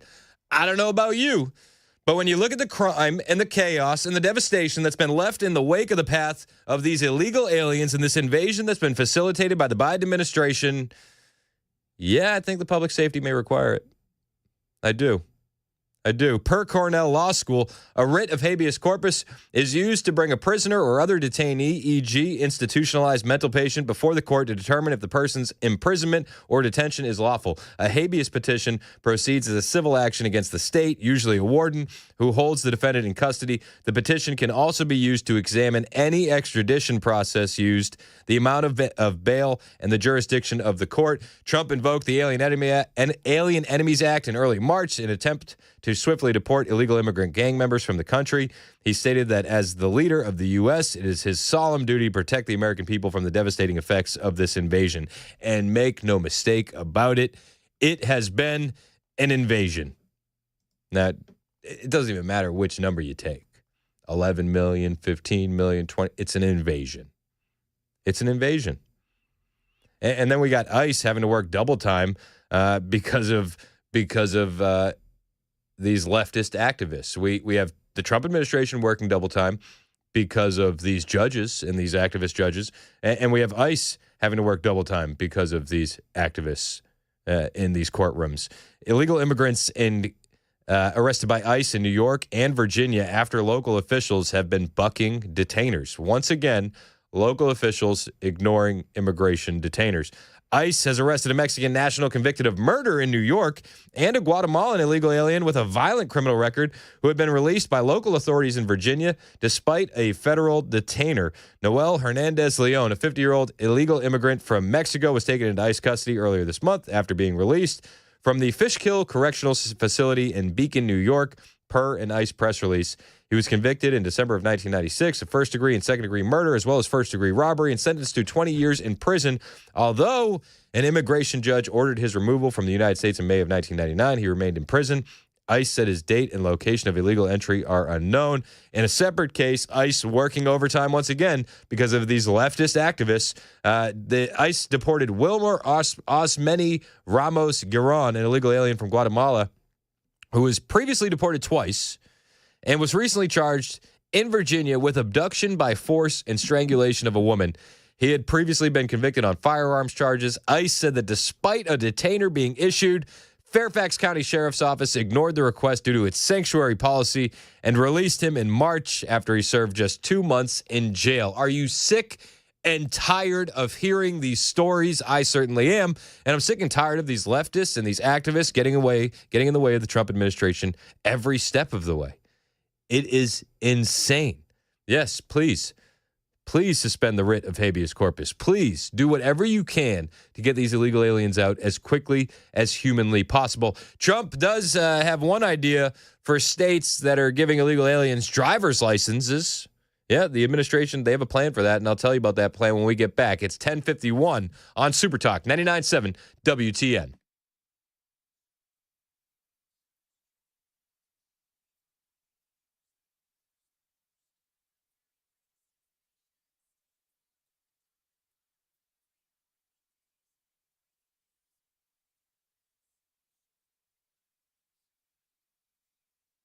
Hey, it's Chris Hand from my friends at United Structural Systems, USS. Is it raining outside yet? No, not yet. Not yet here in Nashville, but it's coming. That rain is coming, and if you got waterproofing issues, you are probably well aware that the rain is coming. And you're probably well aware that it's going to be getting into your basement and into your crawl space, and you're well aware how annoying this is. Now, you might want to just ignore the problem. A lot of homeowners do this, right? Oh, it'll go away. The water will dry up. It's just some damp walls. No big deal. But the truth is these small problems are never going to stay small. And when it comes to waterproofing, that could lead to mold, that could lead to wood rot, that could lead to foundational issues. Don't do that. Choose peace of mind instead of choosing to ignore the problem. USS can help you with that peace of mind, just like they've helped 30,000 homeowners across Middle Tennessee and Kentucky. These guys are not showing up with sales pressure or a quota. They're showing up with a custom solution to fix the problems at your home, whether it's foundation repair or waterproofing. USS can do the work and get the job done for you, and then they'll stand behind their work with warranties that last a lifetime. Locally owned, 30 years in the game. These are the guys to call. So if you see the signs of waterproofing issues, issues in your home after the rainfall, don't wait. Call USS today. 615-488-7855. 615-488-7855. United Structural Systems, keeping homes dry and stable. Online, USSTN.com.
All right, drivers got a crash, Fessler's Lane at I-40. Then in Laverne, left lane is blocked. Going to be 24 westbound at Old Hickory Boulevard. And the first major White House staff shakeup of Trump's second term. I'll tell you about it at 11 on Super Talk 99.7 WTN. Ken Weaver, I hate to do it. This is a breaking news update on Super Talk 99.7 WTN. I hate to do it to you, Ken. Just say, I repeat. I repeat. So, we have the first official departure from the Donald Trump administration, and it is one National Security Advisor, Mike Waltz. Consternation among some people about Mike Waltz, who you might remember was a congressman, Green Beret, a long history and career in foreign policy. And I believe Jackie Heinrich is joining us now. I'm not sure. Is that right? No, Bill, sorry. I'm sorry. I got the news from Jackie Heinrich in the email. And, Bill, it's hard sometimes when we're not together. I didn't exactly know what was going on. No problem. Some other people had left, but this was maybe a little surprise? Yeah, it's day 102. And if you think about Trump 1.0, Dana, when he let General Flynn go early on, sometimes Trump has reflected on that as a big mistake on his behalf. And he really wanted to hold on to his people. Sure. His men and women. You know, Flynn works in the West Wing. Michael Waltz works in the West Wing also, in addition to General Flynn back then. It's a pressure cooker, as you know. It's a tough job. But Flynn right now is the first to go on day 102. Mike Waltz out as National Security Advisor. They were a little flustered over there at Fox. Hemmer saying it was Mike Flynn that was out. No, that was last time. I was getting ready to say. Yeah. They were all discombobulated on that one, huh? We hold ourselves to a bit of a higher standard here at WTN than those knuckleheads over at Fox, I'll tell you what. So the Trump administration's national security advisor, Mike Waltz, is out from his role, along with other staff, according to a reporting from Fox News. The outlet confirmed with sources on Thursday that Waltz, as well as his deputy, Alex Wong, were removed from their positions. And a lot of people are immediately going back to Signalgate with Jeffrey Goldberg and The Atlantic. They say the removal from Waltz comes after he was under fire when Jeffrey Goldberg was added to that Signal chat, along with others from the administration, in which plans to attack the Houthis were discussed. Fox reported the removal of other staffers will likely be announced, and Trump is expected to make comments on the matter. Waltz previously served as a Green Beret, was elected to Congress from Florida's 6th District. When the Signal chat controversy occurred, Waltz took responsibility for the fluke and said, "I take full responsibility. I built the group." While speaking to Laura Ingraham, "It's embarrassing. We're going to get to the bottom of it." Apparently, maybe, possibly, this is the bottom of it. Is this what we're seeing? Is this them getting to the bottom of the Signal gate? Maybe. And then Alex Wong, too, the deputy national security advisor. Wong had previously served as the principal deputy national security advisor for Waltz and was the person appointed to pull together a tiger team in the message sent to the Signal chat earlier this year. This is a breaking story, one that I imagine we will be covering all day long. I can't wait to hear what our friend Matt Murphy says about it. Also, speaking of Matt Murphy, still waiting on my guy to give me an update on what's happening with that protest down there at the Nashville Public Library when it comes to the Nashville property tax increase. He said he was going to call me. I feel like he's leaving me hanging. I'm not going to lie to you. It hurts my feelings a little bit. Thought we were tighter than that. But maybe not. So Murphy may be calling in soon. He also may be chained to a light post. Yeah, I was going to say, it's kind of hard protest. to reach your phone if you're chained to a post there. We'll see if we can get him on the phone, and then we'll move on from there. It's 11 o'clock on Super Talk 99.7 WTN.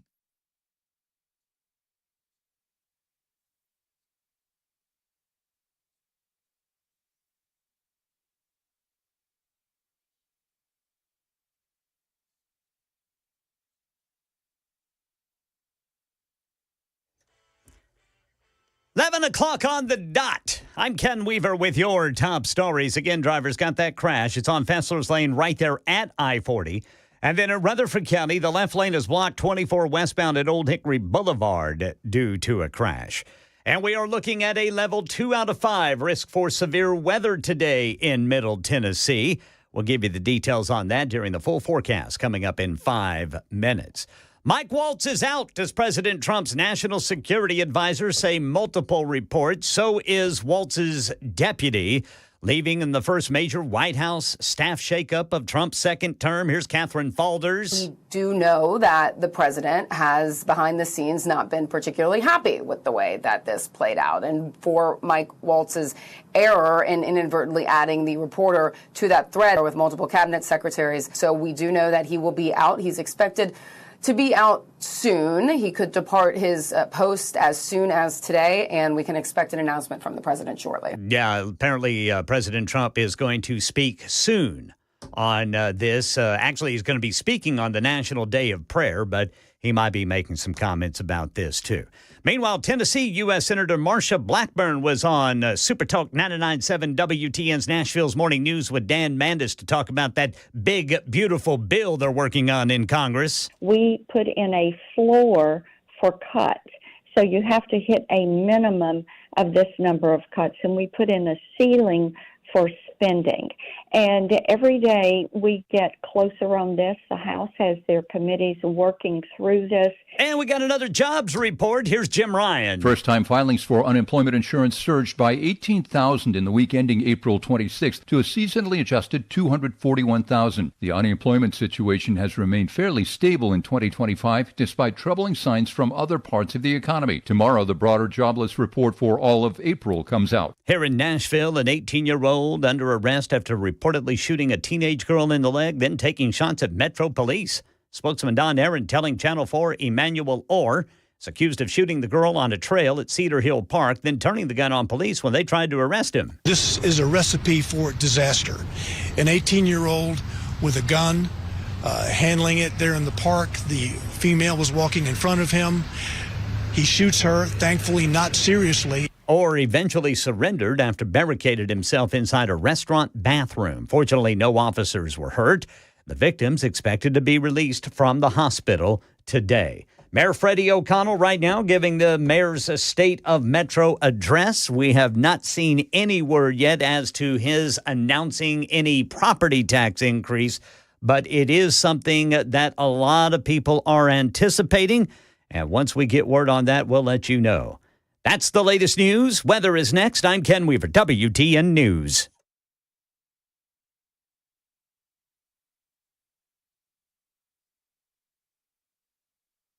For many of us, generators are becoming a must-have household appliance. From unpredictable weather to surprise outages, it's better to be safe than sorry. Generator Supercenter of Nashville offers fast and easy installations with 24/7 service and monitoring to all brands of generators and expert repairs done right. Our mission is to make owning a backup generator simple and easy. Visit your local store today or check us out online. Generator Supercenter of Nashville. We serve all Middle Tennessee.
It's 11:06 on Super Talk 99.7 WTN. My name is Chris Hand.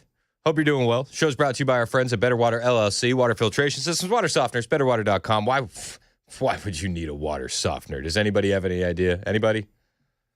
I think I do. I don't like them putting chemicals in the water that turn the friggin' frogs gay. Betterwater.com. We love those guys. I was just texting with Matt Murphy, who is he's down there at the Nashville Public Library for the little protest rally thing. And I said, yo, what's the latest? Let me know. And he said, still inside, about to bolt. He won't shut it. Apparently, Freddie's just yapping. Murphy's not impressed. He's a big yapper. Murphy's not impressed. So we're waiting for an update from Matt Murphy, and we will provide you with one when that becomes available. Murphy's going to call into the show. I'm excited to see what Murphy thinks about Mike Waltz being out. That is major news. Mike Waltz is out as the national security advisor in the Trump administration. Fox News breaking that story moments ago. This is, I mean, man, it is pretty crazy. All right, here's a breaking news that happened in the commercial break. So what you're looking at photographs right now of Michael Waltz. He is the president's national security advisor, except for we just got news that he is going to be leaving the administration along with his deputy, Alex Wong. Of course, if you might remember the story of Signalgate. I don't know if that's for a particular reason, but there was some consternation among some people about Mike Waltz, who you might remember was a congressman, Green Beret, a long history and career in foreign policy. Yeah, I mean, long career. But Signalgate, what sunk him? Donald Trump was just speaking at the National National Day of Prayer, which is today, which is fantastic. And he mentioned Mike Waltz. He said that he thanked him for his service. Yeah, thanked him for assisting with the Trump administration. He's sad that he's leaving, essentially. So did he make it seem like he was fired? Did he make it seem like... I'm still listening through some of that, and I know Ken back there is probably listening to it a little more intently than I am. But is Donald Trump speaking live right now? Yeah, he's live right now. All right, let's go to Trump live and see if we get any updates as he's at the National Day of Prayer. 68, and this is a religious ceremony to me, but that's part of the religion. Because if your taxes go up 68%, you might give up your religion. You might have no choice. You'll be working too hard to try and make it. And that's the Democrats. That's what they'll give you. They'll vote against it. It's not even believable. It's called Trump derangement syndrome because, honestly, everything in there is good for Democrats, Republicans, and everybody else. These will be the biggest tax cuts in American history with 100% expensing, which is something that people cannot believe they're getting. We did it in the last one, and we had the most successful economy in my first 4 years that we've ever had, the history of our country. And expensing was one of the things that led to that.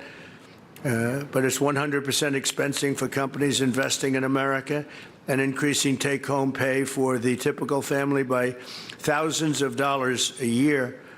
And to show you how middle income this is, there'll be no tax on tips, no tax on overtime, no tax for the great seniors in Social Security. So you have no tax on Social Security for our great seniors. And we have full deduction for interest. If you buy a car that's made in America, you get an interest rate deduction. That's going to be it's got to be made in America. If it's not made in America, we really don't care if you buy it or not. But if it's made in America, we want you to buy it. We make the best cars anyway. Things are moving along very well, and I just wanted to say the final details are coming together, and they're coming together rapidly, and I think we're right on schedule, Mike and everyone. And I want to thank you and this group and all of the people that are over there right now, not in the sun. They're working on the bill. It will be the biggest bill ever passed in the history of our Congress, our Senate, and Congress. All right, so that's President Trump. He's talking over at the National Day of Prayer, and apparently he had made some comments on Mike Waltz in the beginning of that. We'll find those comments and bring them to you.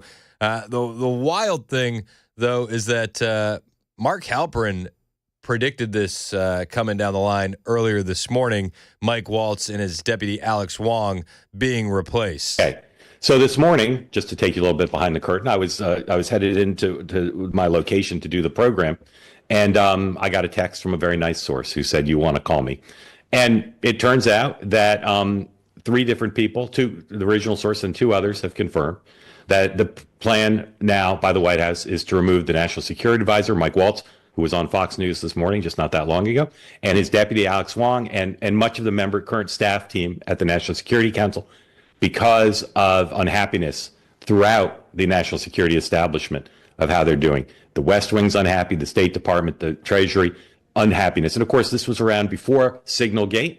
It was widely reported that Signalgate, ironically, may have saved Waltz's job because the president didn't want to be seen as if he were giving in to Jeffrey Goldberg, his new best friend.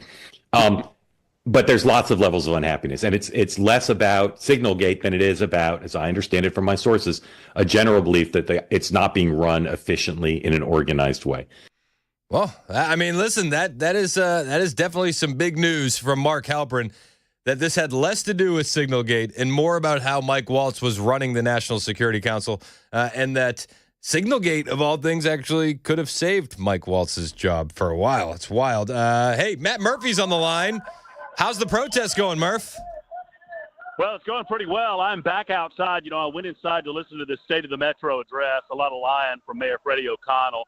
There's an assembled group of people that are honking their horns, and they're talking about the tax increases that Mayor Freddie O'Connell just announced. Now, he tried to put a lot of spin to it, and as expected and as predicted by all of us, he blamed Donald Trump, as you might expect, Chris, saying, we can't depend on this federal money anymore, so we've got to make up for that. Actually addressed the protesters directly, saying these people outside, they just don't want good city services. They don't believe in providing good public schools and a reduction in crime like we've provided. Everything seemed great, according to the mayor in the city of Nashville, Chris. Don't believe the crime reports. Don't believe the fact that the metro schools are failing Nashville school children. Freddie O'Connell says everything's going great, and he just needs more of your money to make it go even better. Yeah. That was the message. And you're down there near the Nashville Public Library. Ignore all the homeless bathing in the bathroom. Everything's fine. So how did he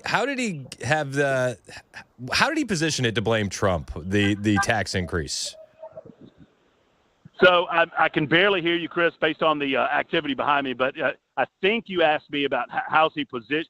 The way that he positions this is he claims that the tax rates are lower than they've been since 1972. But what he fails to mention, when you put pen to paper, the assessments that just went up for many Nashville residents by over 50% are going to create a dynamic by which people can't afford their property taxes anymore.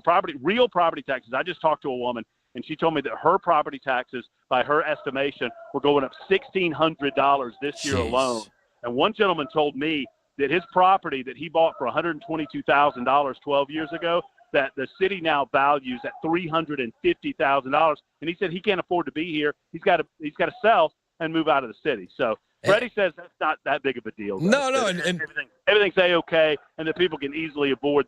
Here's the thing, Chris.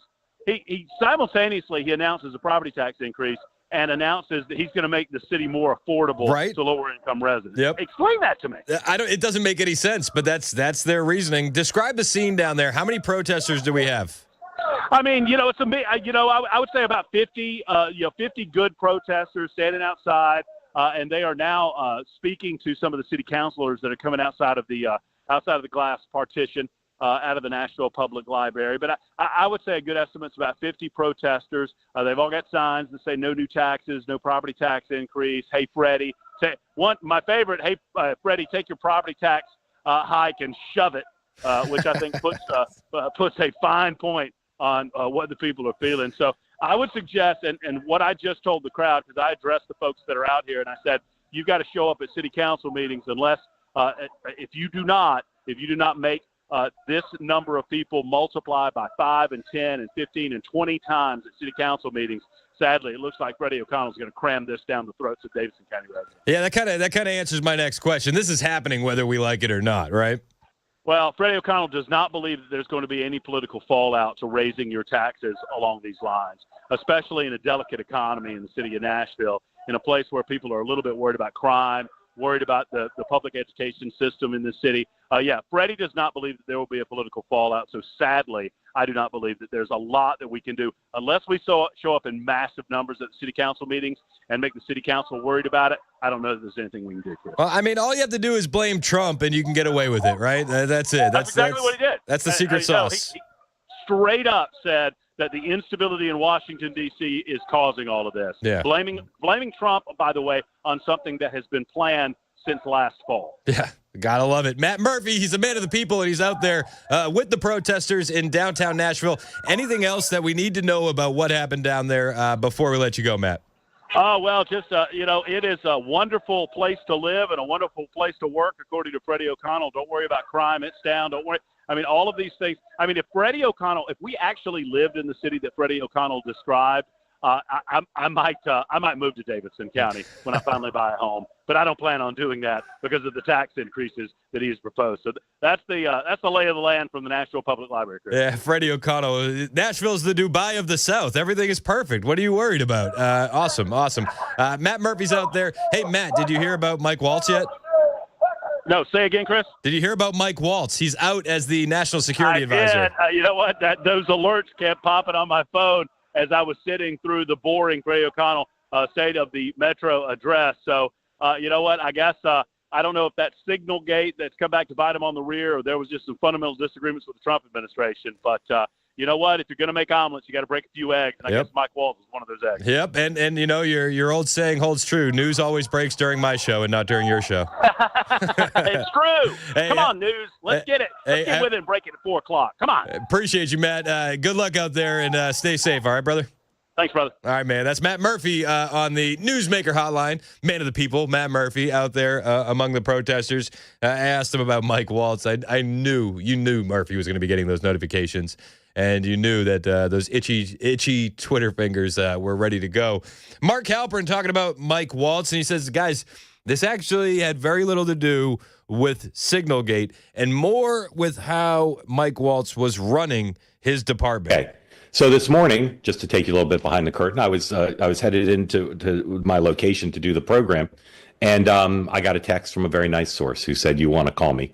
And it turns out that 3 different people, the original source and 2 others, have confirmed that the plan now by the White House is to remove the National Security Advisor, Mike Waltz, who was on Fox News this morning, just not that long ago, and his deputy, Alex Wong, and much of the current staff team at the National Security Council, because of unhappiness throughout the national security establishment of how they're doing. The West Wing's unhappy, the State Department, the Treasury, unhappiness. And of course, this was around before Signalgate. It was widely reported that Signalgate, ironically, may have saved Waltz's job because the president didn't want to be seen as if he were giving in to Jeffrey Goldberg, his new best friend. But there's lots of levels of unhappiness, and it's less about Signalgate than it is about, as I understand it from my sources, a general belief that it's not being run efficiently in an organized way.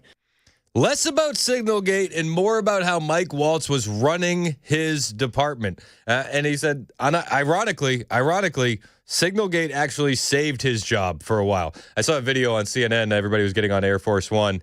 And then Mike Waltz was like walking up to the steps and was like, hey, not so fast, big guy. Not so fast. And then he had to kind of walk away from the plane. A little embarrassing.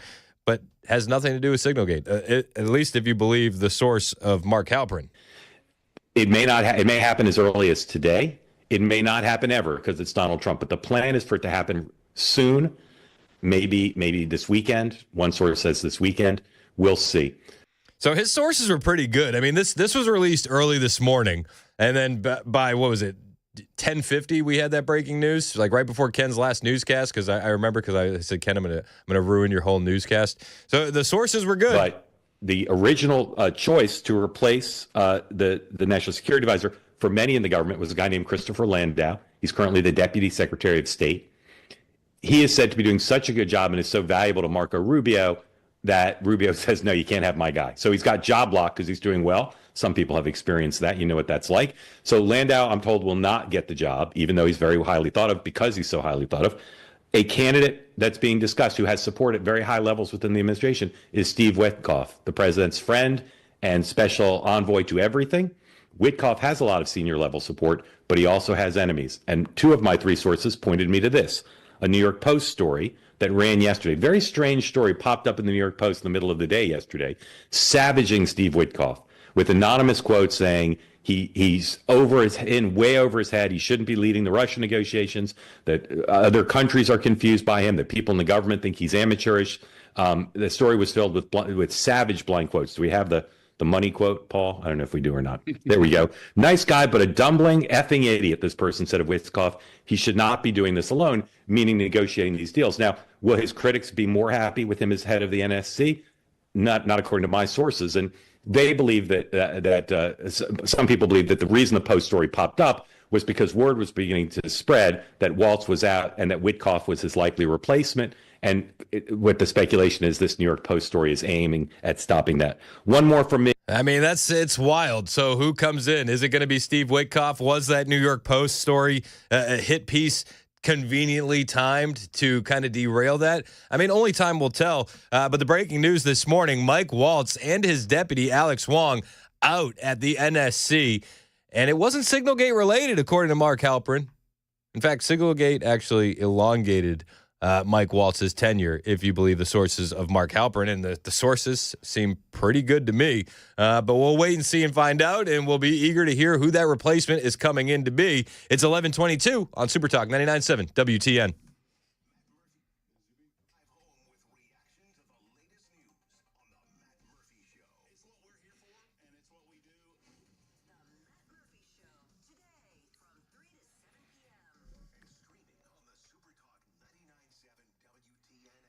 Hey, what's up? It's Chris Hand for my friends at Busy Bee Plumbing, Heating, and Cooling, and it is officially time to get that cooling system tuned up the Busy Bee way with Busy Bee Plumbing, Heating, and Cooling, because if you don't get it tuned up, you're waiting for your AC to break down when the heat hits. So don't do that. Be proactive and keep your system running smoothly all season long. Now, whether it's that regular maintenance, a repair, or a full system replacement, I'm trusting the team at Busy Bee to get the job done right. And you can join the Beehive Club today for just $99 per unit. You'll get 3 tune-ups a year, 10% off all repairs, front-of-the-line service, no overtime or holiday fees, and a $100 per year replacement credit that maxes out at $1,000. Right now, when you buy one Beehive Club membership, you'll get one free of equal or lesser value. You heard that right. Buy one, get one free right now. BOGO with Beehive Clubs. For satisfaction guaranteed, all you got to do is call Busy Bee Plumbing, Heating, and Cooling, 615-775-7833. That's 615-775-7833, and they're online too, busybehvac.com. Did you know you're overpaying for your health and wellness products? With over 20 company-owned brands offering its members vitamins, supplements, wellness, and skincare products, you're able to save up to 70% off retail. Members Nutrition can't change your life, but we can change the way you live.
All right, got a crash blocking the left lane, 24 westbound past Bell Road on, looks like 24 westbound in Laverne got a crash. That's at Old Hickory Boulevard. The right shoulder is blocked there. Got a tax protest, White House staff shakeup, a fast food giant reports declining sales as middle and low-income customers seem to be skipping breakfast, and Carfax is at the center of a new scam. All this and more at 11:30 on Super Talk 99.7 WTN. Carfax is at the center of a new scam? It is. What kind of scam? It may be from some unscrupulous individuals. Oh my gosh, I'm gonna be paying attention to that story. Like trying to buy a car over here, and I did check the Carfax, and now I'm wondering if that was even worth my time. Uh-oh. Well, we'll find out, Brother Chris. All right, I'll be listening patiently. Hey, we haven't heard from Kamala Harris lately. You could have heard from her if you were tuned in. She was charging her supporters $25 a hit to join this live stream. $25 to join a live stream where she talked about things like this. In fact, please allow me, friends, to digress for a moment. Oh. Okay. It's kind of dark in here, but I'm asking for a show of hands. Who saw that video from a couple of weeks ago? The one of the elephants at the San Diego Zoo during the earthquake? Google it if you've not seen it. $25 for you to join this live. I would pay $25 to not have to join this live stream. Actually, $25 to listen to the best female vice president we've ever had in this nation discuss elephants at the zoo. So that scene has been on my mind. Everybody's asking me what you've been thinking about these days. Well, oh my! Been thinking about elephants. Been thinking about elephants at the zoo. You know what? I would have guessed Venn diagrams personally. I would have guessed that she was thinking about Venn diagrams. She's not the only one making the rounds, getting that good speaker money. I mean, they're getting paid, right? Like those speaking events, at least. What do you think? $50,000 a speaking event? Oh, for sure. I mean, I know what some conservative influencers make on their speaking events, and I would wager that Kamala Harris is getting paid anywhere from $50K to $100K to do that speaking event, and I think that might even be low. Tim Waltz. He's probably getting paid similar amounts of coin for his speaking events. And Tim Waltz said at a speaking event with the Harvard Kennedy School that Kamala Harris picked him because he could talk to the white dudes for Harris. I'm a team player. I'm with it. And there's folks that I recognize are smarter than me. They analyze this. You put your input in. Running a campaign that had never been run before, 100 days, in the situation we were at, running against a very unusual opponent on the other side. Who beat the brakes off you, for the record. And look, my job was to do it. Look, I knew I was on the ticket. I would argue because we did a lot of amazing progressive things in Minnesota that improved people's lives. But I also was on the ticket, quite honestly, because I could code talk to white guys watching football, fixing their truck, doing that. How'd that work out for you, Tim? I don't think they were listening, Tim. Code talking for white dudes. Yeah, I think you lost us when you couldn't load a shotgun. I think that's... And he left the tag on his jacket. And the gun. I think that's where he failed. Price tag, I think, was still on the gun. I could code talk to the white bros. Could you? Could you?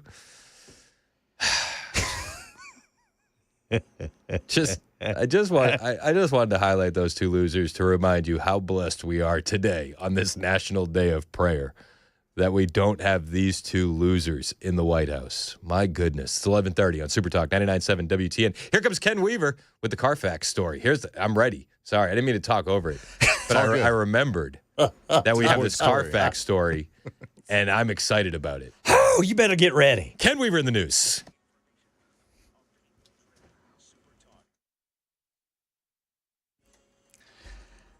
$11:30 on the dot. I'm Ken Weaver with your top stories. Got to be weather aware today. We are under a level 2 out of 5 risk for severe weather. Now, the good news is the risk for tornadoes is very low. Looks like hail and damaging wind could be the main threat here. Got the full forecast in 5 minutes. Right now in Nashville. Go do your taxes. Go do taxes. A few dozen people protesting the anticipated property tax increase as Mayor Freddie O'Connell was giving the annual State of the Metro address. Here's Channel 4's Dryden Quigley. To get into where Mayor Freddie O'Connell is speaking, you have to walk through these protesters holding signs like no new taxes. Hey, Freddie, no taxes, no tax rate increase. In our nation's capital, National Security Advisor Mike Waltz expected to depart the Trump administration as sources say the president could be looking to move in a different direction. Here's Catherine Falders. There has been chatter inside the West Wing and inside the White House about who would potentially replace Waltz if he were to leave. So it's not clear if they will announce a replacement immediately, but we do know that there is at least a list of names that have been casually discussed among top White House advisors. And there is word that Waltz's top deputy is departing with him. Not everyone's loving it at McDonald's. The burger giant today reported same-store sales fell more than 3.5% in the first quarter. Its worst quarterly sales loss since the height of the pandemic in 2020. McDonald's executives told their investors traffic among middle-income diners fell by nearly double digits, alongside an ongoing drop-off among low-income ones, and that more people appear to be skipping breakfast entirely to cut back on spending, or they're just eating breakfast at home. Carfax is apparently at the center of a new scam. Pennsylvania resident Adriana Parsons says the dealership website she thought she was using to buy a luxury SUV looked legitimate. So legitimate. Every single car was on Carfax. But it turns out the actual dealership doesn't have a website at all. Parsons was looking at a fake set up by a scammer and ended up losing $45,000. Carfax says it's unable to provide more specific data on these issues and that it acts swiftly to take down fraudulent listings. Mike Dubusky, ABC News. That's the latest news. Weather's next. I'm Ken Weaver, WTN News.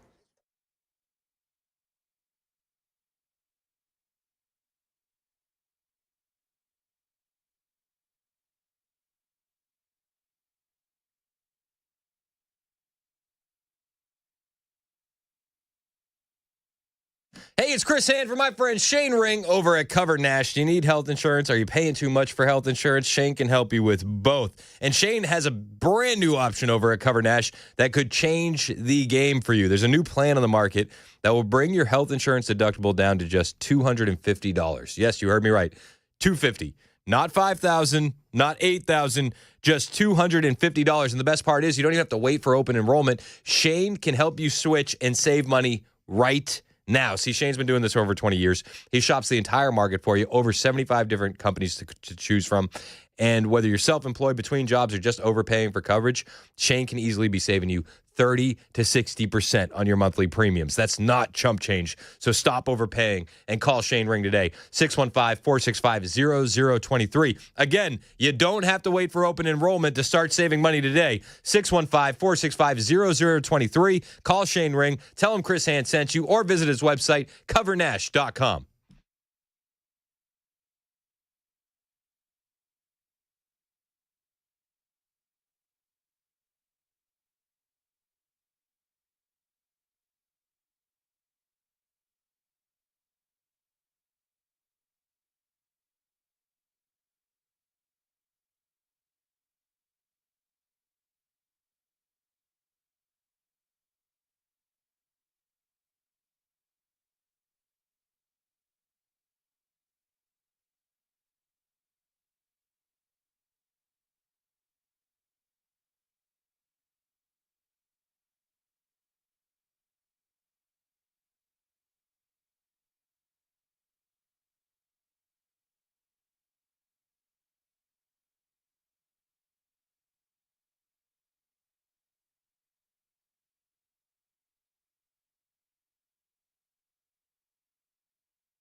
37 minutes past the hour on Super Talk 99.7 WTN. Hey, how are you? It's Chris Hand. You can find me on Twitter, True Social, and Instagram at Chris Hand on air. Hit the follow button. I will follow back. You can support the show by supporting our sponsors. We're brought to you by our friends at Better Water LLC, Water Filtration Systems, Water Softeners, BetterWater.com. You can listen to us on the iHeartRadio app, the TuneIn app, the FM dial, and you can watch us, Super Talk TV. We're live on video on Facebook, YouTube, Twitter, and Twitch. Now, why would you want to watch a radio show on the internet? Well, because we have video for all the audio that you hear on the radio. So go to the website, find the live stream. It's there. Go to the YouTube page, hit like, hit subscribe. We appreciate it when you do. And over on the YouTube page, we have the best chat of all radio stations ever, period. Most red pill chat. Join the conversation, 615-737-9986. The big story today, which is subsequently being buried by the new news of Tim Waltz, National Security Advisor Mike Waltz, out as National Security Advisor. The big story going into today was the rare earth mineral deal that has been secured between the United States and Ukraine. Scott Bessent announcing last night the deal is done. Massive news, huge implications. And is this the first step towards a lasting peace in the region? Thanks to President Trump's tireless efforts to secure a lasting peace, I am glad to announce the signing of today's historic economic partnership agreement between the United States and Ukraine, establishing the United States-Ukraine Reconstruction Investment Fund. This partnership allows the United States to invest alongside Ukraine to unlock Ukraine's growth assets, mobilize American talent, capital, and governance standards that will improve Ukraine's investment climate and accelerate Ukraine's economic recovery. The Development Finance Corporation will participate and help to establish this fund in collaboration with the government of Ukraine. Today's agreement signals clearly to Russian leadership that the Trump administration is committed to a peace process centered on a free, sovereign, and prosperous Ukraine over the long term. It's time for this cruel and senseless war to end. The killing must stop, and both the United States and the government of Ukraine look forward to quickly operationalizing this historic economic partnership for both the Ukrainian and American people. I mean, this is big news. It's news we weren't sure was going to even happen, especially given the blow-up between Zelensky, Trump, and Vance in the Oval Office a few weeks back. But now it's done. And now the American people can get an ROI on their investment into Ukraine. Now America has some skin in the game when it comes to Ukraine. And now, hopefully, that we're over this hurdle, we can get ourselves to a peace deal between Russia and Ukraine. Mike in Nashville has been waiting on the line to talk about Ukraine for a minute. I appreciate you holding. Mike, what do you got?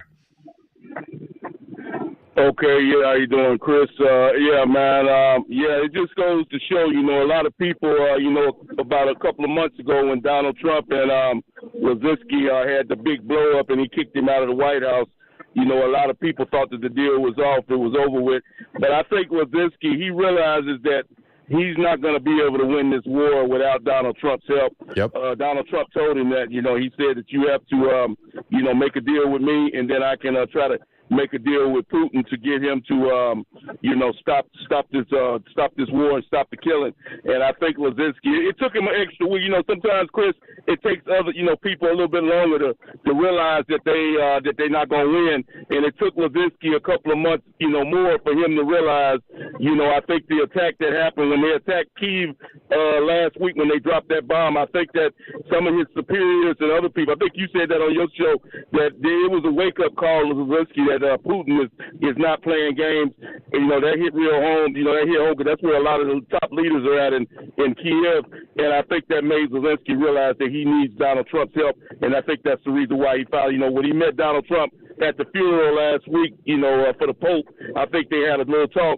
And Resignation finally realized that he's not going to win this war that he's going to have to somehow reach a deal with Vladimir Putin to stop the killing and to stop the fighting. So it just goes to show that Donald Trump knows what he's doing, and it's the same thing with these tariffs. We might have a couple of problems, when it first start out, but I believe in the long run, like you've been saying all morning. And by the way, you're the best host in Nashville as far as I'm concerned. I think that eventually these jobs and all these factories will come back to the U.S. because, like you said this morning, you said that China, they have people, there are a lot of, I forgot how many millions of people you said might be out of work. 16 million. When people start going out of work, they start turning on their leaders, and I think the Chinese president knows that. He knows that if he don't make a deal with the United States, it could cost him his job, or it could cost him a lot of problems with his people in his country, and I don't think he wants that. So you've been absolutely right on everything you say, and that's why I listen to you every day, and I thank you for taking my call. Mike, I appreciate you, man. Checks in the mail for the nice things you said about me. As always, we pay Mike to say nice things, and we appreciate that. Mike was right, though. The conversation between Zelensky and Trump at the Vatican absolutely played a massive role in what we're seeing with the rare earth minerals deal. Donald Trump had a town hall last night on News Nation, and he was asked about that conversation between him and Zelensky at the Vatican. Yeah. What were you and Zelensky talking about when you were nose to nose in the Vatican? I was telling him that it's a very good thing if we can produce a deal that you sign it, because Russia is much bigger and much stronger. Russia is just chugging forward. It's a big, strong country. By the way, not nearly as strong as the United States, because I rebuilt our military in my first term. They gave a lot of it away in Afghanistan, and Afghanistan is one of the reasons we had an incompetent president, grossly incompetent. He should have never been president. But we had a man that didn't know what the hell he was doing in Afghanistan, showed the stupidity of our leader. Yeah, he's right. He said, listen, you got to make the deal. We got to get to peace. If you're watching on the stream, you'll notice that during this town hall, the guys hosting the panel were Chris Cuomo, Bill O'Reilly, and Stephen A. Smith. And Stephen A. Smith, the entire time, did his best to look disinterested and unimpressed when Donald Trump was talking. That guy's running for president. I don't care what anybody says. But then what's the next step? What's the next step when it comes for peace in Ukraine? Special Envoy General Kellogg was on Fox News yesterday, and he was talking about what happens next with Ukraine, with Russia. How do we get to a peace deal? And he said that, they had about 30 things on a list that they wanted them to agree to, and so far they've agreed to 22 of them. Look, I just came out of London last week, where we sat down with the Ukrainian team, with the Europeans as well, and we had 22 concrete terms that they've agreed to. What they want to, at the very first, and what they have, is a very comprehensive and permanent ceasefire that leads to a peace treaty. When I mean comprehensive, sea, air, land infrastructure, for at least 30 days. Why is 30 days important? Because it can build to a permanent peace initiative. And the reason why 30 days is important, it stops the killing. That's what President Trump wants to do. Look, I just came out of London last week. He said the president wants to stop the killing. That's what Trump wants to do. That's what Trump is focused on. Peace. He is the president of peace. Now, I've been scanning through the internet, and everything on the internet's true. A lot of the rumors around Mike Waltz's departure is that our National Security Council advisor, a lot of rumors around Mike Waltz's departure is that he wasn't exactly a proponent for peace. In fact, Mike Waltz may have been the biggest one of the biggest supporters for war in Iran. And that could have been one of the reasons he's out. I don't know if that's true. It's just chatter on the internet, but it's interesting nonetheless. But Trump wants peace. Trump wants peace in Ukraine and Russia. Trump wants to bring more countries into the Abraham Accords. Trump wants peace. And this economic partnership between us and Ukraine is a historic first step into getting to that peace. Scott Bessent was talking about this with Maria Bartiromo earlier, the signing of this historic partnership between Ukraine and the United States. This is Scott Bessent. And I have two words for the President Trump's agenda: peace and prosperity. And this moves both America and Ukraine in that direction. The deal was something that President Trump conceived back in February. He dispatched me to Kyiv to present it to President Zelensky. So we've been working on this. This was first presented to Ukrainians on February 10th. We signed yesterday. As you know, there was a bit of turbulence in between, but I think that this is win-win for both sides, and it's very innovative. The easy thing to do would have been to give the Ukrainians more loans, pile on more debt, tax the American people more, and lose the support of the American people. Here, that the Ukrainians can see a path to economic prosperity once this conflict ends, and the U.S. businesses, U.S. best practices, U.S. capital will be part of that. You can now see the pathway to peace after this deal has been signed. The American people can see the pathway to peace. The Ukrainian people can see the pathway to peace. Let's just hope that this peace is enacted soon. Enough is enough when it comes to the Russia-Ukraine conflict. Brian in Madison wants to talk about peace. What's up, Brian? You're on Super Talk. What's up, man? Hey, I got a bone to pick with the guy that follows you, but I won't do that on your show. He don't take calls, so I have to text.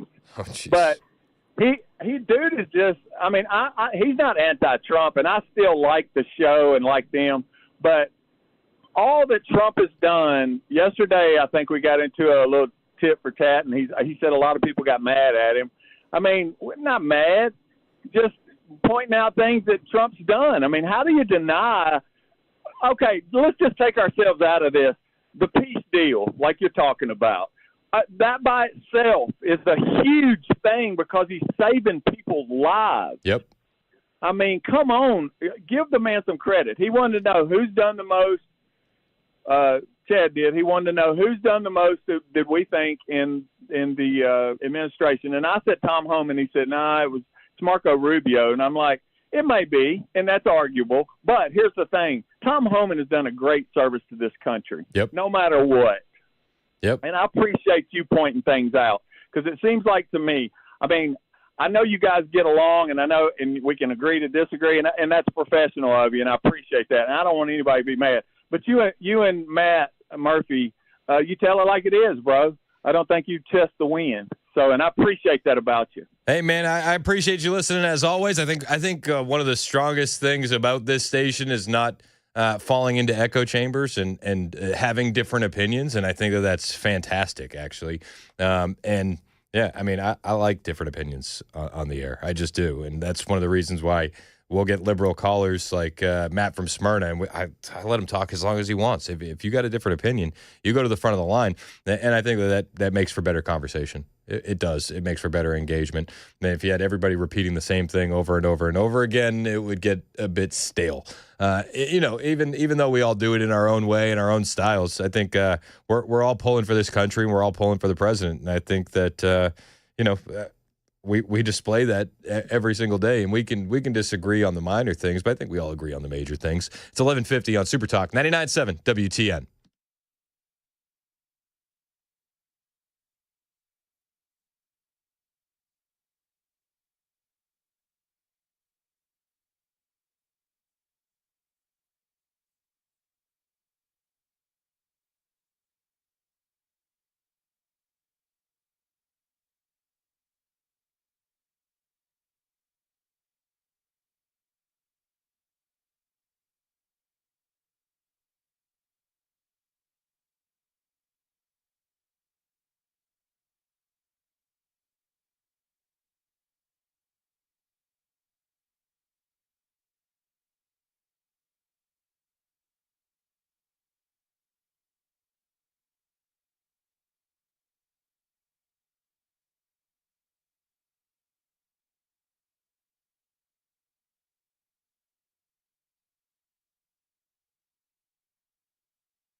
It's 11:54, Super Talk 99.7 WTN. I'm Chris Hand. The show is brought to you by our friends at Better Water LLC. Love those guys. If you want to support the show, support our sponsors, betterwater.com. Chad Benson's in studio. What's up, Chad? What's up? What stories you paying attention to today, man? What did we talk about that baseball game last night? That guy fell out of the. Did you see that? I didn't see it, but So I heard about it. he- I've been to PNC. It's a beautiful park. It's a beautiful park. He fell. It was so bizarre because I didn't think it was real. It looked like somebody had thrown a mannequin or something down. And man, when you watch it now, though, it looks like he was. I'm going to say alcohol was involved. You think so? Yeah, that's what his friends were saying. Oh, I'm watching it. Yeah. I'm not going to put it on the stream. It doesn't look real, though. Oh, my gosh. Yeah, it didn't look real. So they said he was super excited, and he was doing that every time they got a hit and stuff. He was really into the Pirates. And then away he went over the Roberto Clemente wall. Did he die? He's in ICU, serious, super serious conditions. Jeez. Yeah. So it was. Yeah, I would think alcohol was involved. Yeah, I would think so. I also think alcohol was involved when John Elway killed his buddy. So that's weird. I was telling everybody, you ever tried to jump out of a 15-mile-an-hour moving little vehicle like that? You fall over. At 62, his buddy, by the sounds of it, was on the back of it. So it was one of those ones. I don't even think they were golfing. He was looking one way, like those, like you go to the real estate place or whatever they put, and it sounds like he fell off of it and hit his head. Like it was one of those things where if he would have fell on the ground walking and hit his head the way he did, he might have died anyways. So you don't think John Elway was driving reckless in the golf cart? I don't think so. I think John's a little old for that. So I don't know. My first initial thought with the John Elway stuff is like, dude, you must have been hammered. So I thought they crashed the cart, but the dude fell out of it. So the cart didn't crash? No, he fell out of it. Okay. Like there was like a turn or something, like, was turning. And like Charlie fell out of one last summer when we were golfing. So she was sitting in there, and, they're very slippery. And I just kind of moved a little bit, and she just kind of slid off. We were going kind of slow and stuff, and she landed, and she started laughing. She's like, Dad. But, she's like 5. So she's a little quicker. Yeah. Not a 62-year-old man. It's not like the movies where you can jump out of a moving vehicle and then do a roll. No, not at 62, probably not. No. Not when you're not thinking about it. No, he doesn't want to roll around. Yeah, so we're going to talk about that. We're going to talk probably a little bit of the economy. I don't know, it is what it is. This is the way I look at it. It's going to do what it does. Not a lot anybody can do about it. Is it going to be great? Maybe. Is it going to be bad? Maybe. Is it going to be stagnation for a while? Maybe. We don't know. But what I do know is it doesn't matter what anybody says at this moment in time. No, but I just think come July or August, we're going to see a lot of economic prosperity in this country. Once we start seeing these trade deals roll in, they're negotiating with dozens of countries. We're going to start seeing that boom, and then those positive news stories are going to reverberate through the market. And it's going to increase consumer confidence. It's going to increase everything. Like everything's going to be on the upswing. I hope so. I mean, you don't seem to have as much faith. The way of this is like one of those things where you're trying to control you're yelling at clouds. You're not going to change the clouds.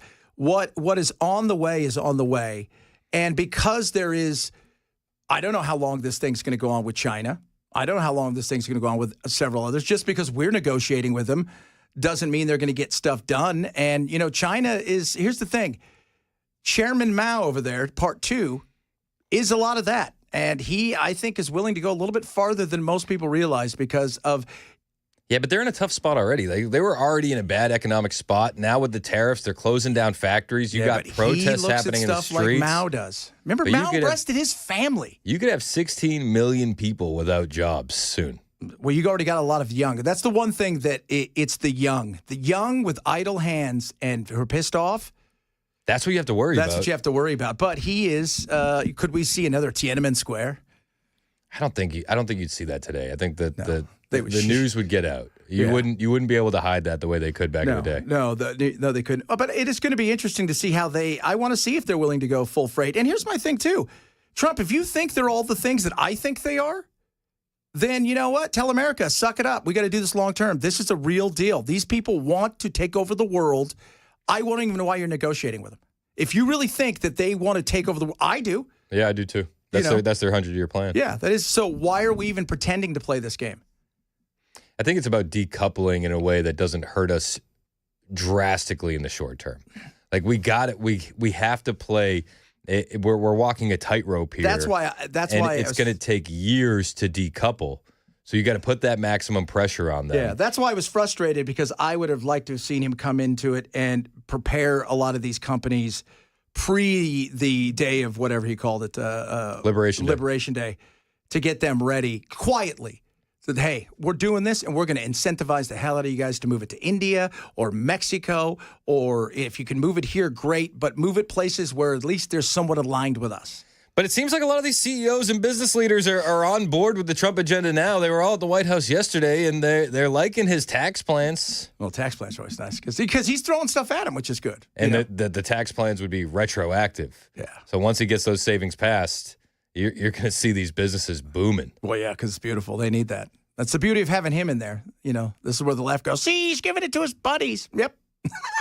Job makers and creators. Honestly, they employ Americans. That's it. That's exactly it. That's a good thing. You wouldn't take it if you didn't have the opportunity? Of course you would. Exactly. That's always been one of my favorite things about Trump. When he was at the debate with Hillary. Oh, with Hillary. And she's like, you've been using the tax code to your advantage. And he's like, you're right. And so have all of your friends and donors. Yeah. And you've been in government for all these years. And you didn't change it. You didn't fix it. I hear it all the time. I'd be an idiot if I didn't take advantage of the tax code. All the time. Listen, I'm trusting in Trump. I think come July, August, the economy's going to be roaring. Yeah. There's no doubt. I think this year it'll start roaring again, but it's how long it takes some of these things and the panic of people. Because as you know, Chris, people panic. People panic, but I think that's really driven by manipulation of the media. Their checkbooks and stuff like that. But the 0.3% GDP that just came through, they're going to highlight that, and they're not going to talk about the 22% investment increase that we've seen. They're not going to talk about the $8 trillion in investment numbers. I was watching Kudlow. And he's like, you're never seeing a recession with numbers like this. The highest number we've seen on that investment was in the 70s during a recession. It was 4%. Yeah. We're at 22. A recession is not coming. So I think we're going to see a boom. I'm hoping praying we do. But I mean, if everybody's saying there's no recession coming, that's great. If there's one, that's when you got to read my lips is the fear. Yep. No new taxes. They came. Well, we'll find out one way or another. That's it. Dude, we're on the plane and we're heading this direction. Wherever we're going, and we're not stopping it. 12:02, Chad's in next. It's Super Talk 99.7 WTN.